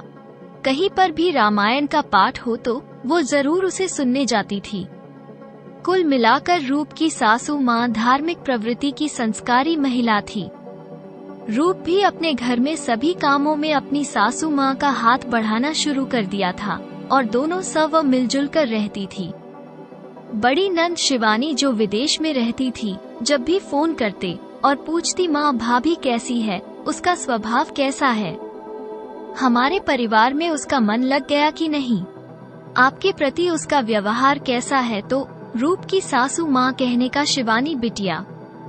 इतने सारे सवाल एक साथ। शिवानी तुम्हारी भाभी रूप सच में गुणवान और पारिवारिक महिलाएं, उसे पता है परिवार में सबका ध्यान कैसे रखते हैं और घर का सारा काम तो वो अकेले ही कर लेती है। बातचीत में बहुत मिलनसार है। तुम्हारे पापा और मेरे साथ तो बिल्कुल तेरी तरह बात करती है। हम तो उसे बहू की जगह बेटी ही मानते हैं और मैंने उसे घूंघट निकालना के लिए भी मना कर दिया है। शिवानी बोली, मम्मी जी बहुत अच्छा किया आपने जो भाभी को बेटी की तरह प्यार कर रहे हो। आपको तो पता ही है आजकल लड़कियां अपनी ससुराल में कहाँ रहना चाहती हैं। हर किसी को अलग आजादी से रहने की इच्छा होती है। परिवार मिलकर रहना हर किसी के बस की बात नहीं है, क्योंकि परिवार में बहुत सी जिम्मेदारियां आपको पूरी करनी होती है। मम्मी समय बदल रहा है, आप समय के साथ बदल जाए। ये सबसे अच्छी बात है कि आप बहू को बेटी मानकर प्यार कर रहे हो और बेटी की तरह व्यवहार कर रही हो। ऐसा करने से आप दोनों सुखी रहोगे और मेरे भाई और पापा भी सुखी संसार का आनंद उठाएंगे।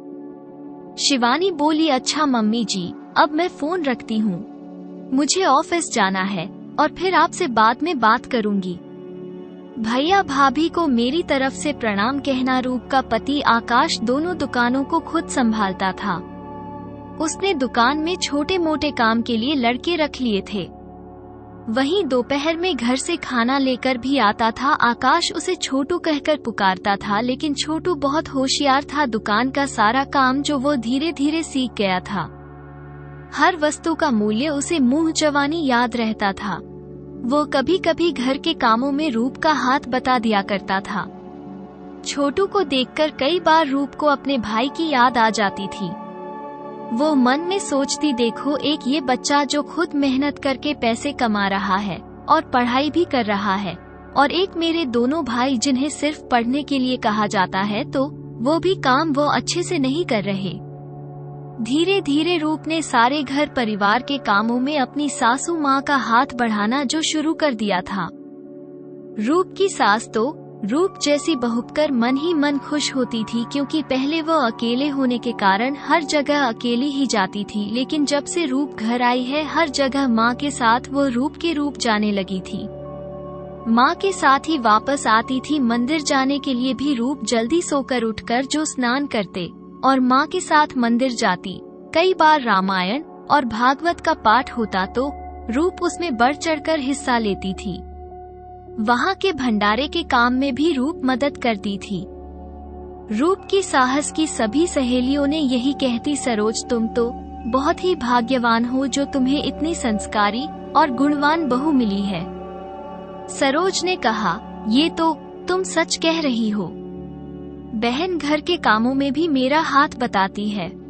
सच कहूँ तो मुझे तो कुछ करने ही नहीं देती। सरोज की एक सहेली ने पूछा, कितनी पढ़ी लिखी है? सरोज बोली, बा पास है और बहन की कढ़ाई बुनाई में तो बहुत ही कुशल है। सारा सामान इसने खुद ही अपने हाथों से बनाया है।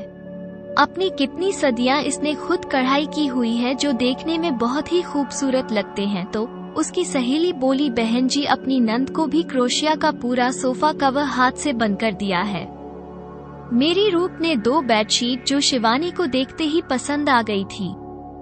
रूप ने खुद अपने हाथों से दोनों बेडशीट अपनी नंद शिवानी को ये कहकर दी है कि दीदी मेरी तरफ से आपको उपहार है, आप रख लीजिए। सरोज बोली, नहीं तो बहन जी आजकल तो बहू अपनी एक चीज भी किसी को देकर राजी नहीं है। लेकिन रूप ने 1 मिनट में भी इतनी सुंदर हाथ की बनी हुई बेडशीट अपनी नंद को दे दी। सरोज बोली, बहन एक बात तो है, लड़की भले ही मध्यम परिवार से आई है लेकिन सभा में बहुत ही अच्छी है। शायद मैं एक अमीर घर की लड़की को बहू के रूप में प्रकार मेरा घर धन दौलत से तो भर जाता, लेकिन प्यार और अपनापन मुझे नहीं मिल पाता। लेकिन मेरी प्यारी रूप मेरा हर समय साथ निभाती है, जैसे मेरी बेटी शिवानी मेरा ध्यान रखती थी। सरोज ने कहा, बहन हमारे पास पैसों की कोई कमी नहीं थी, बस मुझे अच्छी बहू चाहिए थी और ईश्वर की कृपा से रूप के रूप में मुझे सच में लक्ष्मी मिल गई। रूप जैसा पारिवारिक और संस्कारी बहू के लिए तो मैं सारा दान दहेज छोड़ सकती थी। सरोज बोली, बन दहेज में मिला सामान तो एक न एक दिन खराब हो जाएगा, लेकिन अगर समझदार और सुलझी हुई संस्कारी बहू घर में आ जाए तो वो घर को स्वर्ग बना देती है, क्योंकि बहू का अच्छा स्वभाव हमेशा परिवार में खुशियां बनाए रखना है। आज रूप की सास को घर में बहुत शाम हो गई थी। घर आकर देखा तो रूप ने रात के खाने की सारी तैयारी कर ली थी।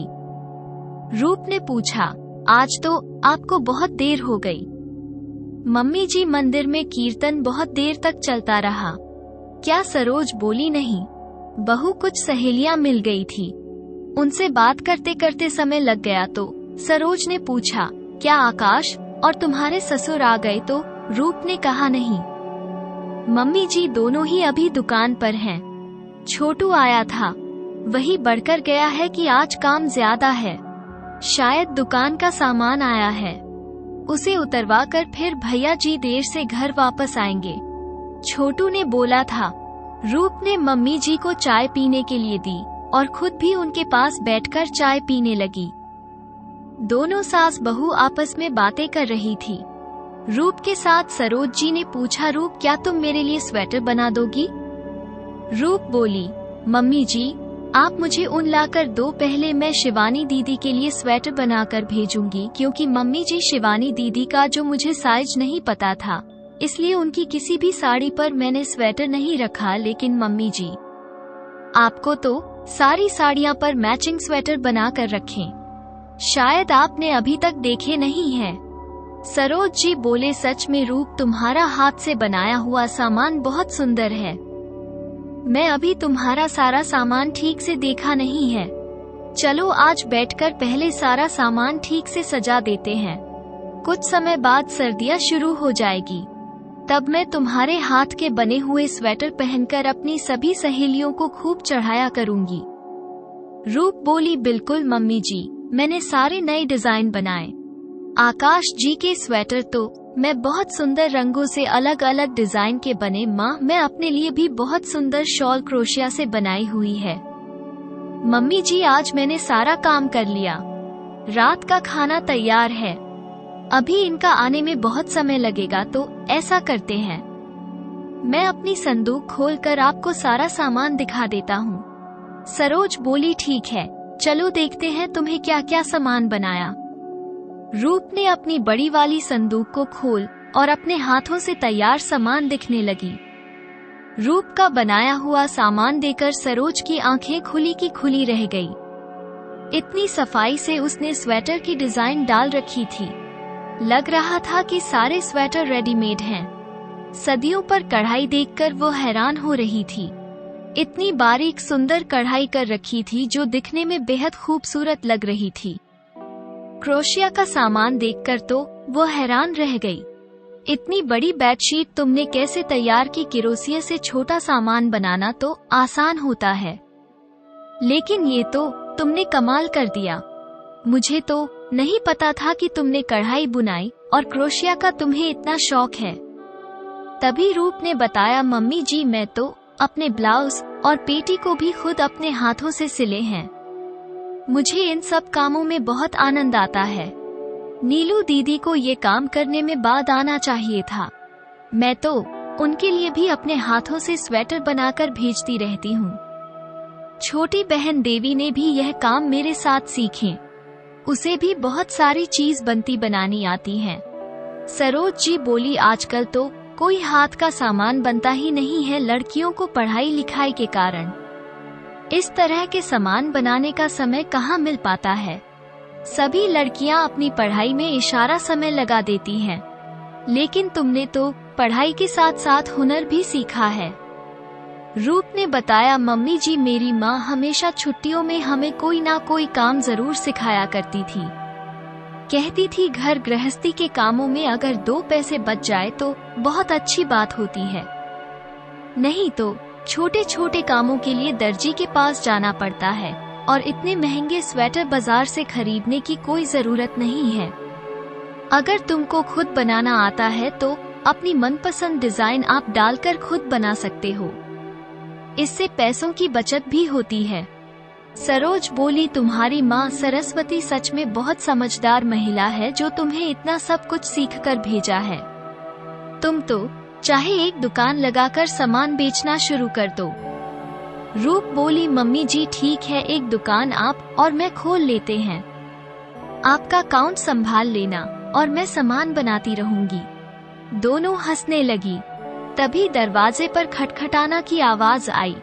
सरोज ने कहा, लगता है आकाश और उसके पापा आ गए हैं। बहू ये सारा सामान वापस रख दो, मैं दरवाजा खोल कर आता हूँ।